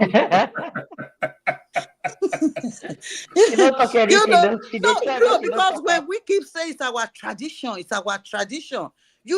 Okay, let's go to the how those things come to be. They need the children then, and it was working for them. That's why you see that woman is respected. These days, when I was growing up, first wife wasn't respected anymore. First wife, even at the time of our parents, their first wife wasn't respected anymore. Nobody wanted to. They were always fighting. Where I grew up, you will hear this one fight, this one fight. It wasn't like those days of our great grandma. It was different. It's time of our grandma and great grandma. When you marry a second wife, that second wife will be calling the first wife mom, and all her children will be calling that one mom. I saw a little bit of that one. But when I grew up, my friends that they're afraid, they were always fighting. And when one child died, they would say, oh, the second one had killed the second wife had killed the first wife's son. Whoever enjoys it. That's what I was asking my husband one time when we were talking about this thing. When was he ever Duke and hurry to have another woman in the house? When they're always accusing each other of killing their children. They are the reason their children are sick. And you guys are still gratifying of this tradition. It's our tradition. Tradition of what? Tradition of accusing each other of witches and wizards? Okay. I don't think that it is about the tradition that brings the accusation. The accusation have been there, Mrs. Okosin. Even this time, people who are living single life, they are still accuse people of being witch in their life. If they don't see who to accuse, they accuse their mother and their grandmother. There was a time when I was growing up, I was thinking that every very old person is a witch. The way they used to place witch. When you see all those old women walking like this, they say, I'm also. Those are so there was this conception we had as children growing up that once somebody gets to that age, maybe is initiated into becoming a witch or something. Do you understand? Until we grow up and know that it is people that generates all this. So I don't think that the problem is about the tradition. The problem is about the generation and their value principle. So I want you to know that what is making it look as if it's horrible is not because it is not something that is attainable. No, it is because of the value principle and the mindset of this generation. Just like you said, there was 50-50 during the father and mother of IRUOMA. And the 50-50 of today, the approach, the attitude, the mindset is completely different from the 50-50 we used to know. So it is not about the tradition. It is about the people and the generational mindset. When IRUOMA was talking, he talked about social media, the influence of social media. A lot of people, and the value principle of what will our people consider to be, let me just make this thing. I'm not dragging anybody, but I want to give an example. If you come to Nigeria now, there's a known actress we know, Regina Daniels. She's one of our celebrities we respect a lot. And she's either the sixth wife or the fifth wife. I've forgotten exactly. But nobody is really saying that what she did is wrong. Because at least not anymore. Yeah. Nobody is saying it to the level of how they can say to another person whose husband is not well to do. Because she's well to do. And if they see her, she's okay. Do you understand? And she's so proud of her marriage and saying it everywhere that she's so proud of where she is. So you now see that what our people consider valuable or not valuable depends on their mindset. It depends on the caliber, the money you are seeing today, the wealth you are seeing today. There are certain things I will do if I am rich. It is understood to be normal lifestyle. But somebody who is not well to do will do it. Everybody will say, look at this one. Look at this person. It's so useless. It's so like this. But some other person will do it. But because the person is rich, it's understood to be nice thing. So you will now see that it is the mindset. It is not about the tradition. So, and the value principle, I think that is the problem. Let me go to Persia now. My phone is dying. I'm sorry. That Regina Daniel you just mentioned now. Sorry, I just plugged in my phone. Sorry. That Regina Daniel you just mentioned now. You see, Regina Daniel, she's in control of herself. She's not you when you look at her, you see that she's just doing her thing. To the social media, she has her freedom. When she married that man, nobody will say that Regina Daniel will have that much freedom marrying that man. But what she's displaying, I don't know her, I don't know how she's living, but what the little girl is displaying on social media, she seems to have a lot of freedom. With her little miniskirt dancing on. Some people married to a powerful man like that comes out with miniskirt sometimes. I know sometimes it's about money, but she has her own money. She got her freedom. So that her freedom kind of help her to navigate. So many people don't have that kind of freedom when they become second wife in the house. Yeah, that's what I'm saying. I said one of the things that our people consider. One of the things that our people consider is how well to do is the place you are. That's the value principle. It's not about the particular thing you're doing. So you will see that two people can do the same thing. The other person is condemned. The other person is applauded. But they did the same thing. So now it is the generational mindset and the value they are attached to whatever. Do you understand? So that is exactly what I understood in that way. Let's hear from Pesha. Pesha, what do you think? What do you think about you are from Iran, naturally an Arab country before coming to UK. What do you think about polygamy? How do your people see polygamy? And Iran, an Arab country. please raise your voice. I'm not hearing what you're saying. Iran is not an Arab country. I think a lot of people think that we speak Arabic. We speak a totally different language. But but going to your question, I mean, it was something back in the day. Some people in Iran would do polygamy. Some of the men, they would have a polygamous marriage. I don't know today. I don't think it's so common as such. Maybe more in the Arab world or in Pakistan, maybe. But in Iran, I think because Iran has become very modern and westernized, so I think it goes back to, in those days, maybe similar to Nigeria in the sense that um, it was about poverty, economy, that a man would take care of more than one wife, have more than one wife, so that he could. It's a mixture of things. It's poverty, maybe the women are under poverty, maybe sometimes I mean, going back in the day, we're talking about centuries ago, it was probably more common that they would give their children, their daughters to a man. But I think sometimes, yeah, I think polygamy was quite known back in the day.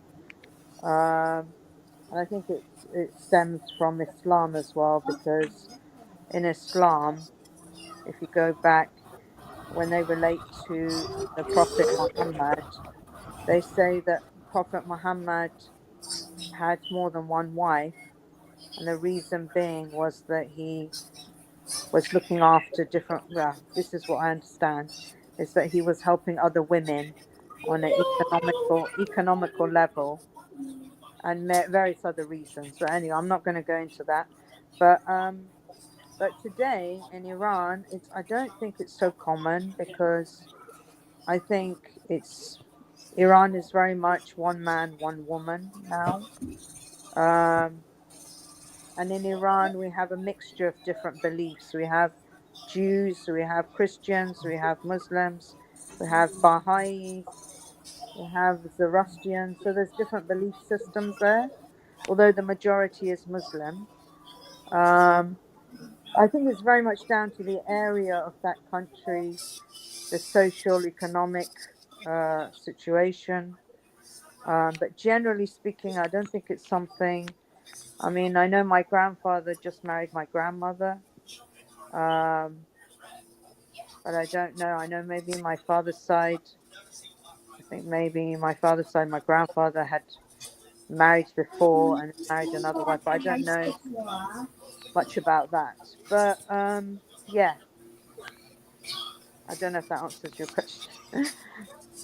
Okay, yeah. So you have done your best in answering the question, because you were able to provide that it had to do, it's tied to history ago, that this time is no more like that. Just like our own also is, according to Mrs. Okosi, is because of our farming nature, and we needed more manpower.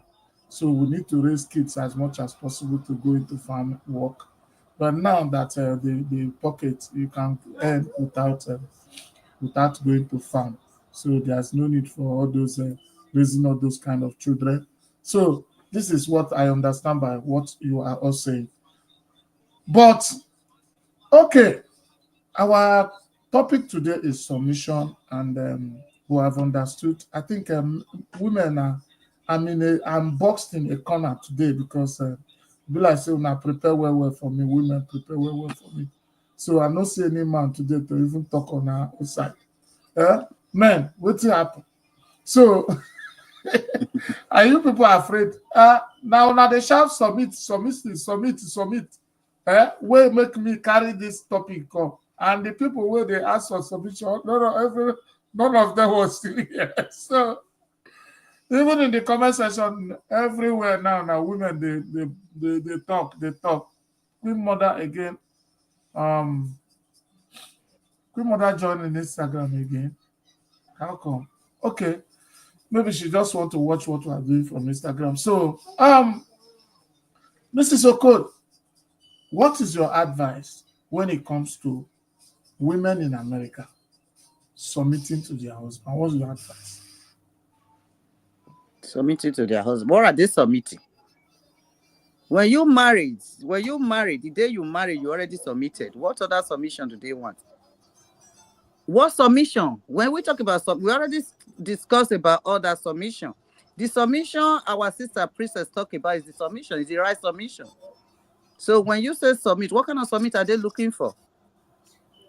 So it depends on what you're asking me before I will be able to give advice. Hold your home.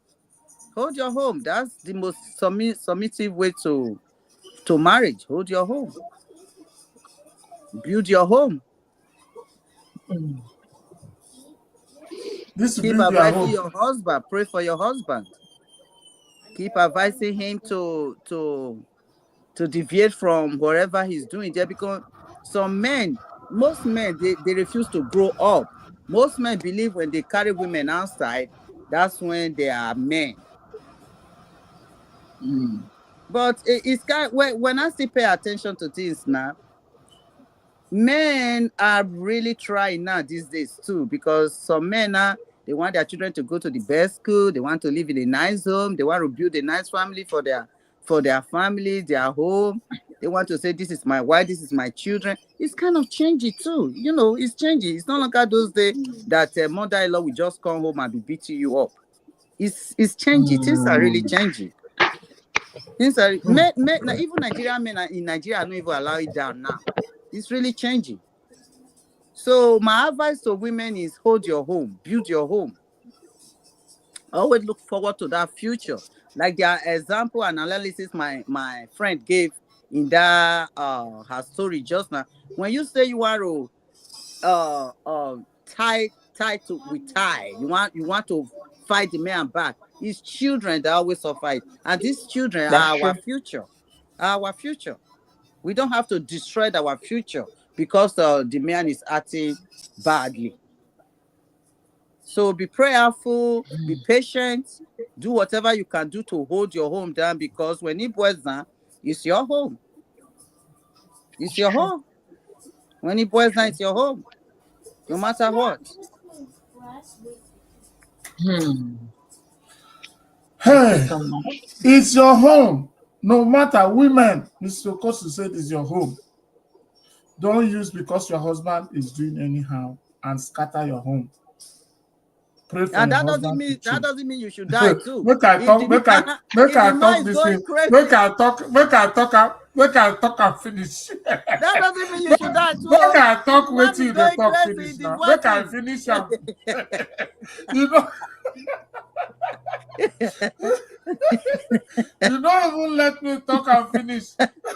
You want to put the jara, make them know say the jara follow. First of all, I must finish this thing. Mr. Kosi said, pray for your husband when he's doing bad.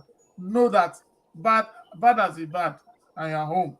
So African women, especially those who are living in America, those abroad, those in UK, please pray for your husband when he's doing bad. Not worse. If you see your husband doing bad, it's okay. You stick to tell. Let all of us enter, like the story of our guest today. Let all of us enter highway. And if you enter highway, bad as a bad, the home is your home, according to Mr. Kosi. So this is a very good advice. You know, go take say because your husband and husbands too. They say they're not going to use because you won't go because peace they worry you, because you they purge. They're not going to use because you they purge. Say maybe they leave the entire toilet for you. No be so. So I beg, respect your husband, respect your wives too. Know the boundary you can go. Anything that will threaten your family directly, try to avoid it. That's what we are preaching. That is the reason for this platform. We are not talking submissiveness because we want to encourage women emancipation program. No, we are not also encouraging the patriarchal dominance that will not allow women to contribute in the family. So what you have to take home today, as we had High Priestess IRUOMA as a guest, is that submission is both for men and women. You submit to the woman's idea and insight, because some of us, as we do like this, we don't know what Eve discussed with devil, for according to the Christian people who believe in Eve and all this one. So it took them long discussion before he give am apple where he chop give for before you convince a That woman in something where a woman believe, Mr. Kosi, you go take you see women, when women believe, you go ask them to believe, but when they believe, before you change their mind, like all these ministries they're having, like prayer ministries. If you see maybe your wife belong to one prayer ministry, the day you want to scatter that family, just say this pastor is useless. This pastor is like this. it's ah That day you go get her hot for your house. So even if you want to talk and use style talk, because if you confront the pastor, you confront the whole house. So that's how women are. And the day they don't believe in anything, they don't believe in it, no matter. So now, so for the Satan or be Lucifer, anything what they call him, convince Eve, make it chop wetin God say make it no chop. You know only chop, but the chop remain for your husband. So you know that there was long discussion. And the Bible didn't tell us all they discussed.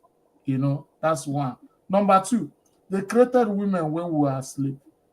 They say God make us go into sleeping. So something they created when you are asleep, you don't know anything about it. You just wake up, see some finished product.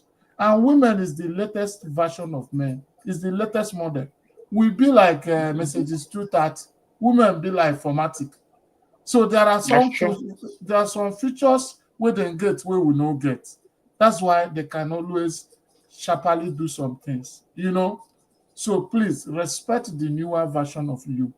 And you will be the newer version. You remember that it's from the old version. Now they just upgrade, come get the new version. That's the submission. Women have spiritual insight. I continue to tell men, anytime you have a friend that is coming to the house and your wife continue to say, you see this guy, that's a way, that's what my spirit, the person never do anything. No. You don't do anything. And you say, my spirit don't tolerate this man. Watch out. Oh. It's not as if you go and quarrel Watch with the out. man, but watch out. Because some women have spiritual insight. Even some of the best advice I've got in this world, now women they give you. Some of them. Though if the devil still won't use them, they will give you the one where will finish you. Overnight, it will finish you if you follow. So you use your brain when the advice. So Priestess, we want to round up now. What finally will you say to, this program is for people abroad. You're in Nigeria, and then you have a lot of people abroad, and you're the voice of Igbo ladies globally. So you are just like somebody who's abroad too. So what advice are you giving to couples abroad on how to maintain submissiveness in both sides and how to make marriage rosy and jealous? And because of what Mr. Kosi said, next week we'll be discussing something very, very strong. We'll be discussing something very strong. Our topic next week will be women, couples investing in themselves. How can a woman invest in the husband? A husband can be very, very intelligent and very talented, but he doesn't have the money to start the business. And the wife is so True. blessed. And the wife will be spending money and building things, building the husband, building the brothers, building even the family house without investing on that man. Yeah, and you can see your wife is talented in something else. You understand? She's very talented. But just because you think she's a woman, you can't invest on her. You can't allow her to live out her career and so we need to talk about how both should be investing on each other to make the family stable. That's what we will discuss next week. But before that, let's hear your advice, Princess. Um, Life in the diaspora is not like living in Lagos. I tell people I don't want to live abroad. I'm not sure you've heard me say it before, CSO. I don't want to live abroad. I want to live here in Africa. Next year, I'll start my rice farm fully, commercial rice farming. I don't have intentions of living abroad. Abroad is stressful, but people don't know. It's when you're in Nigeria, you see people living abroad, you be like, your life don't better than life. You see here, I will go and turn on my tap. Nobody's collecting water bill from me. Now, waiting your sumo, put for tank, then you go use.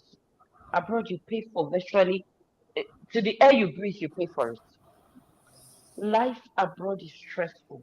If you see couple who are thriving abroad, so I have a friend. The wife did a 13-hour shift or something like that. She always come home with a swollen feet. This was a woman in Lagos, Nigeria. She had her own business, was doing fine. They have their own driver, they had their own gardener, they had their own cook. And when they moved abroad, she had to start doing some mega jobs that she wouldn't have ever done if she was there in Lagos, Nigeria. Life abroad is not as rosy as we think it is. It is stressful. People have to work longer hours. People have to pay a whole lot of. You see people, they say they are paying off their mortgage over 30 years. They have all of that things to do. Moving from Nigeria as a couple to abroad, when people get there, some women will be embraced with new rights they never knew existed. When I was growing up, I had a man said, "Oh, can do one job value ya." Like, so you want me to take a woman abroad so that she'll go abroad and know her value? In other words, so many black men would have rather you stay in the dark where they can press you and oppress you so that you wouldn't know you're right. But They are the moment very people move to greedy. countries where there are laws that protect women, our men loses it. They'll be like, why? Why should it be like that? Why should Mm, it all of the mm, only thing I would tell couple who live abroad is this: remember the reason for living. The reason for living was not to go and live among the whites and pretend that okay, now you are here. The reason you left home is to make home better. You don't go abroad to desecrate what marriage truly stands for. If I am to leave this Nigeria and live with a spouse abroad, trust me, it will be for us to do better back home, invest back home, make sure that we start up something that will sustain us. I will not expect that man to get to America and begin to misbehave, or get to the UK and begin to misbehave. And I don't expect that from the woman too. If anything, any couple, whoever left this country together, should remember that the only reason for living was to make home better. And how would there be a home when two people are not united? No matter what happens, marriage is not a bed of roses, but then it shouldn't be a bed of thorns either. It's already stressful that I'll be a size 12, then somebody marries me, and boom, I start having his baby, and then I start adding excess weight. My hormones are messing with me, and then as I'm sitting here, I have a swollen feet from my menstruation. I don't know how. Once I'm menstruating, I have swollen feet. All of these things are bugging me. All of these things are stressing me. Then you still come and face marital stress. When I was growing up, my whole idea of marriage was I was just going to marry one tall, fine man that has hairs on his chest. If he talks to me the way I don't like, I'll start crying. Then he'll tell me it's okay, it's okay. Then he'll dash me money. I thought that was what marriage is until I realized that it's way deeper and way bigger than what the novels paint it. This is not James Hadley Chase. This is real life. I know that couples suffer disenchantment after some time in marriage. Disenchantment is meant to come because the burden of marriage, the burden of raising children, paying bill, grocery, filling up the pantry, making sure that everyone goes to school, house rent and everything. At some point it begins to get to couple and they begin to suffer a thing called disenchantment, where they lose interest in one another and concentrate more on the bill that they have to pay And this is what causes disenchantment. People begin to detach from one another. I would plead with Africans in diaspora who had traveled abroad with their spouse to please remember the actual reason for leaving. It was to make home better, not to go there and ruin everything that one ever stood for. Women have always had rights. Women were never relegated to the background. Somebody said, no wonder our ancestors never liked their daughters. And I said, no. On the contrary, our ancestors adored their daughters way too much. And most of them felt that in school, they used to flog children. So let the boys go to school and let the girls stay. Why? I don't want them to be flogging my daughter. But this era is so misinformed. We live in a very, very misinformed era. There's so many things that is not going right that I wish it could go right. But my advice to couple who left Nigeria to go look for greener pasture is yes, women. I know that there are so many rights that is available to you to do as you wish. Nobody ever believes a man when a woman is crying. Once a woman say he beat me, he was the one that gave me the bruise. Even if the man says I swear to God, true to God, I did not do it, nobody will listen to him. Let's not take advantage of the fact that men are not easily hurt. Let's not take advantage of it and begin to oppress them, throwing them out of their home abroad in cold winter. A man is pushed outside the street with just his jacket and stuff.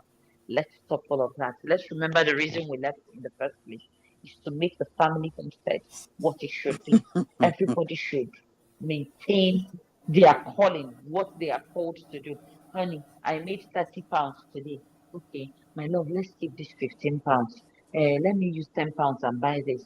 Then, or yeah, you take 5 pounds in case you have to do some bobo things. Life is easy, but it's not as easy as that, right? Life is not merry-go-round, but then it shouldn't be a bed of thorns, you know. So, for people who live abroad, I wish you good luck. I don't have intentions of living abroad.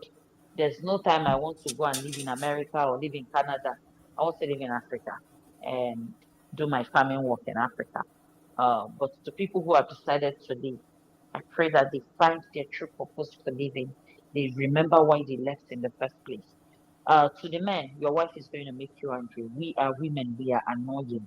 It is our special gift to annoy you. If we don't get to your nerves, how will you now know that you have nerves? We will get to your nerves, we will test it. We will do our mouth, some of us, our mouth is something. But I want you to remember that equal wine was body. It does not exceed that. Remember how you met her in the first place. There was a time I was dating a man and I said to him, if you ever feel the need to leave me, I want you to first of all reminisce on how we met, why we met, and how it has been all the while. Then, if there is nothing to hold on to from those memories, I permit you to go and never come back to me. But if you ever thought about the beautiful moments or there's something to hold on to, I want you to find your way back to me before it gets late. I will always say, when the fence is broken, the snake will bite. Nigerian men who live abroad, I beg you in the name of God, please respect your wife, stay with your wife. I know that now there are so many things open to you. There's so many women who have thrown caution to the air. They don't care. They do whatever they want. Do not ruin your family because you want to test other waters. Don't ruin your family because you want to test other waters. There's a reason for leaving Nigeria. That reason is when you come back to Nigeria again, you come back as a better person, not as a man without a wife. You say, in with the wife, they reach abroad and then divorce. I hear say the wife don't marry one Caribbean man. He pack in children go. Then you begin to pay child support till the day you lose your eyesight to stress. So I beg you, before you go bringing in the outsiders into your home, before you start bringing in the people with bad intentions into your home because you feel they are slimmer, they are better, they are nicer. I want you to remember how you and your wife started first and why the both of you started. This is something that we should look into. And when we must have finished looking into it, you will see that nothing is worth losing one's family for. Stay glued, stay together. That's my advice to you. I pray that when next any couple who had left this country to go look for greener pasture comes back, I pray that they look green themselves. I pray that they look nourished, they look alive, they look taken care of. Uh, divorce is never really very, very beautiful experience. It breaks the person who asked for it and the person it was demanded from. And so I would beg us to be mindful. Mindfulness and intentionality is what I'm trying to say. Be mindful, be intentional. Remember why you left so that you don't go and scatter what you have built for the longest time. Yeah. Okay, thank you, High Priestess IRUOMA NWOKORA. Mm, you know, Ogbenyano. So, Ogbenyano in Igbo means poor man no go marry. Now the name where Papa give her.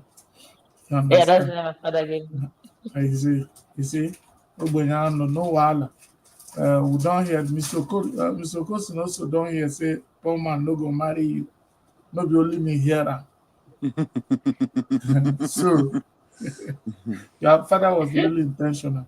He was really intentional when he gave you that name.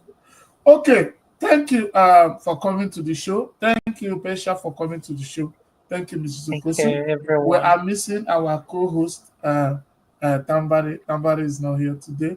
She has gone on vacation, and I hope by next week she will be back. We'll continue from where we stopped. Um, God bless all of you for contributing. Those who are watching Thank you, on everybody. Instagram and all of you, thank you for coming. A lot of you. I can't mention all your names. You are too much for me to mention on Instagram. Okay. Sugar Official Destiny. You're coming up now. Thank you for coming to watch. Okay, thank you. So advice I have come. We have everything. Even this sugar official I just mentioned now will be showing up on Wednesday on this show. Please always check up our show. Um, it's good for us to be here. It's good for us to be abroad. Just like what you said. The reason for us coming abroad is to look for greener pastures, to make home better, That's not true. to come here and That's right. break homes. So please That's right. be intentional about keeping your home, be intentional about making home better. Thank you, and thank you. I want to use this opportunity to thank two of you, especially. Because, I like to give credit to who is. I told you when I was on Instagram, I used to have 10 and 15 followers. These two people met me at that point. They were people that gingered me, say, Chinedu, you have it. Chinedu, you have it. Go ahead. Go ahead. So, and we keep doing. And you can see the way I'm doing. I don't look at followers. If I'm doing anything, I don't even care. I was talking with one of my big friends, the one lady in Canada. I don't want to mention her name. So she was telling me, how can I make my this thing so that people will be watching? People, people. I said, people are watching, but the class of people that watch what I do are not the class of people that are watching other people. So there are not many. We believe in quality. I have professors, I Mm-hmm. have ex-governors, I have senators watching what I'm doing. Some people who have 1 million followers, they don't have one local government chairman watching what they are doing. Mm-hmm. So, but I have reasonable people. This show, I've hosted 18 professors. 18 professors. You know, so I've hosted ministers, two-time ministers, but I've hosted captains of industries, successful men, billionaires in this show. So it gives me joy that what we are doing is going to the right people. So That's true. That's both right. of you supported me. I kept to the niche. I was not carried away. Because there's a time you start, Mr. Kosi, to look as if you are talking to yourself alone. You come to the show, you will not see one person. When you will know that our people are very selfish is when you come to social media. Do you know the worst is that none of your close friends come to watch you. Even if they are watching, they will not comment. I have 7,811 people on WhatsApp. If I send a message each time like this now, 7,811 people have already seen it in their work. If you go to their WhatsApp, they will be commenting. They will be commenting, but they will not take one link and go to your Facebook because they believe, if we go and watch in Facebook, maybe they will give him money. We will go to YouTube, maybe he will grow. I'm just telling you the mindset. But if you go to WhatsApp, they will watch it and share it in WhatsApp because that one has nothing to do with you and money. Do you see the mindset of our people? So if you are not prepared to come here and communicate the values you are carrying in the world, if you're not called what we are doing here ministry, you will not work, you will not stay like me. But it is 1 year and 13 days today we started all this thing. You can remember, Pesha, we started 1 year and 13 days today. We started this show, but today we have 30-something thousand followers, organic followers. When you say follower, if they bring 2 followers, okay, just look at the people here. Just look at the set of people that is talking in my show. Not one hungry person selling my mind, not one person who wants to listen, somebody who wants to listen to Cyborg more than listen to Chimamanda Adichie. I don't want somebody who wants to listen to Blessing CEO. I will not listen to Koli Wanda or Kojiwala. I don't want them in my show. Because the principle they have is completely different from my own.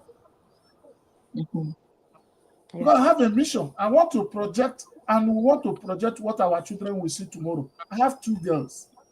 And these 2 girls will grow up to go to my YouTube. That's right. Yeah. They will watch it. They will see the caliber of people their father bring to their show and what your father is talking about. I know the topic we will raise now. The whole of this place will close. But that is not. We will not be cowed into that kind of life. So I thank you and I appreciate you people for being behind me, taking this decision, and still from there, you are still supporting. See an Iranian lady. She was the first person that was my guest in my show. I can't forget it. I told her today when I spoke with her. There are things history don't forget. The first person I heard in my show. If this show tomorrow start holding, we start having Donald Trump as guest, you were here before him. That's how people that have sense keep history. So you are We part of should give the history of an this, name.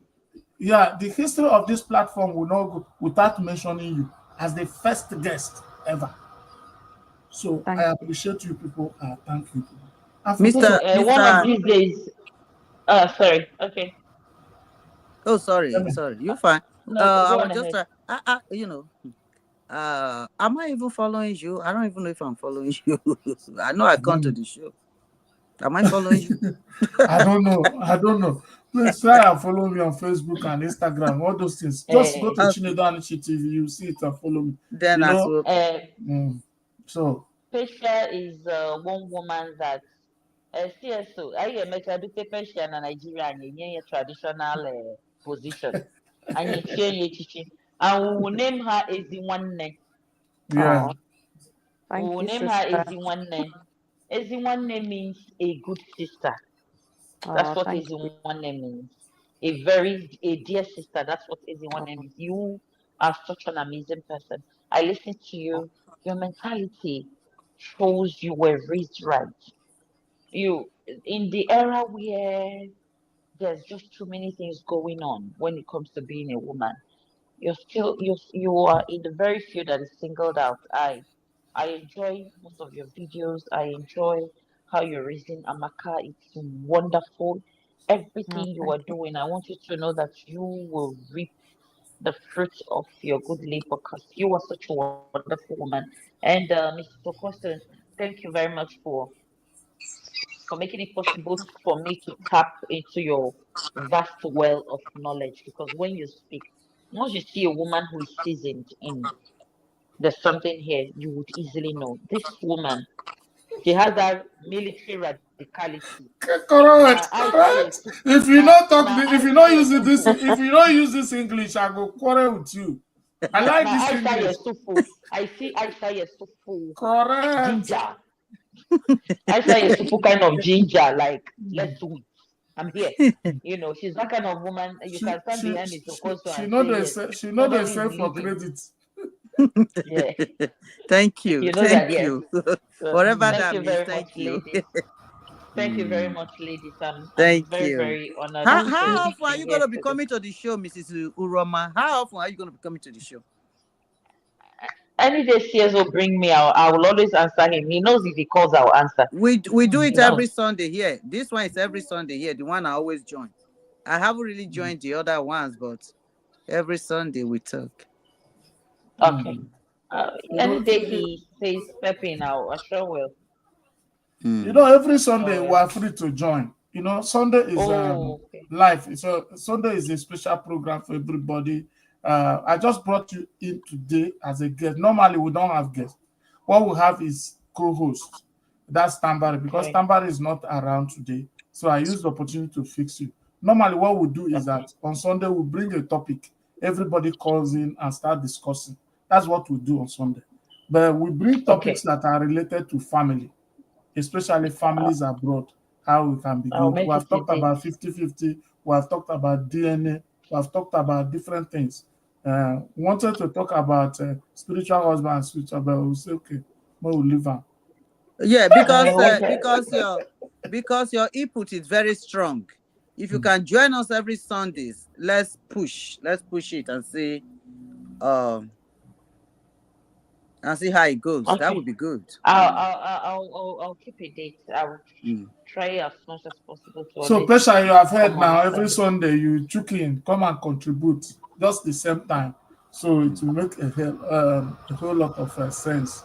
Tambari, we are missing Tambari now. So I know by next week she will be ready to Miss come. Pasha, good to meet you. Good to meet you too, Good sister. to meet I you. have to Thanks for follow joining you. too. Thanks Thank for you also joining. for your inspirational, energetic opinion. I love it. Thank you. Thank you. Yeah. And Yeah. Mr. Onuche, thanks for letting me be here with you all. Thank Mm. you so much. Thank you You very are much. Thank you know you. my own Thank you person very now. much, Also on everyone. Sunday like this, if I no see you, the ginger no they come. The ginger. If I no see you, the ginger no they come. So thank you, all of you. Thank you. I appreciate those of you who also Thank watching. you, everyone. For those of you watching, we are here because you're watching. We appreciate Thank you, you. Those of viewers. you on Instagram, those of you on Facebook, those of you on YouTube, whatever, those buying data like those in Nigeria, those spending their time on Sunday to come and watch us. We appreciate. We appreciate. I want to tell Thank you, you very God much. bless our Thank families you.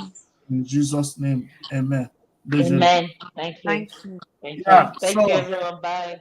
yeah, Thank thank you. you. Thank you. Thank you, Yeah. priestess. Thank you, Chinedu. Thank you. Uh, Yeah, hello, my people. You have heard how we went today. Today we talked about submissiveness. The conclusion was that husband will submit, husband submit to your wife, wife submit to your husband. That's the conclusion of today. That submission is not one side. Submission is not bullying your wife, and submission is not, I am the odogu. But a woman also to submit is to see the odogu in you. That is not money that makes somebody to submit, because you are not submitting to money. You are submitting to what that man represents. And you see what he represents, whether he has money or no money, whether you are even having money more than your husband.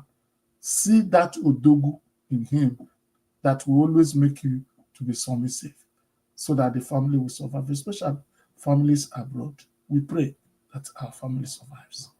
God bless you. Remember, every Sunday we're having this show, and every other day we're having shows.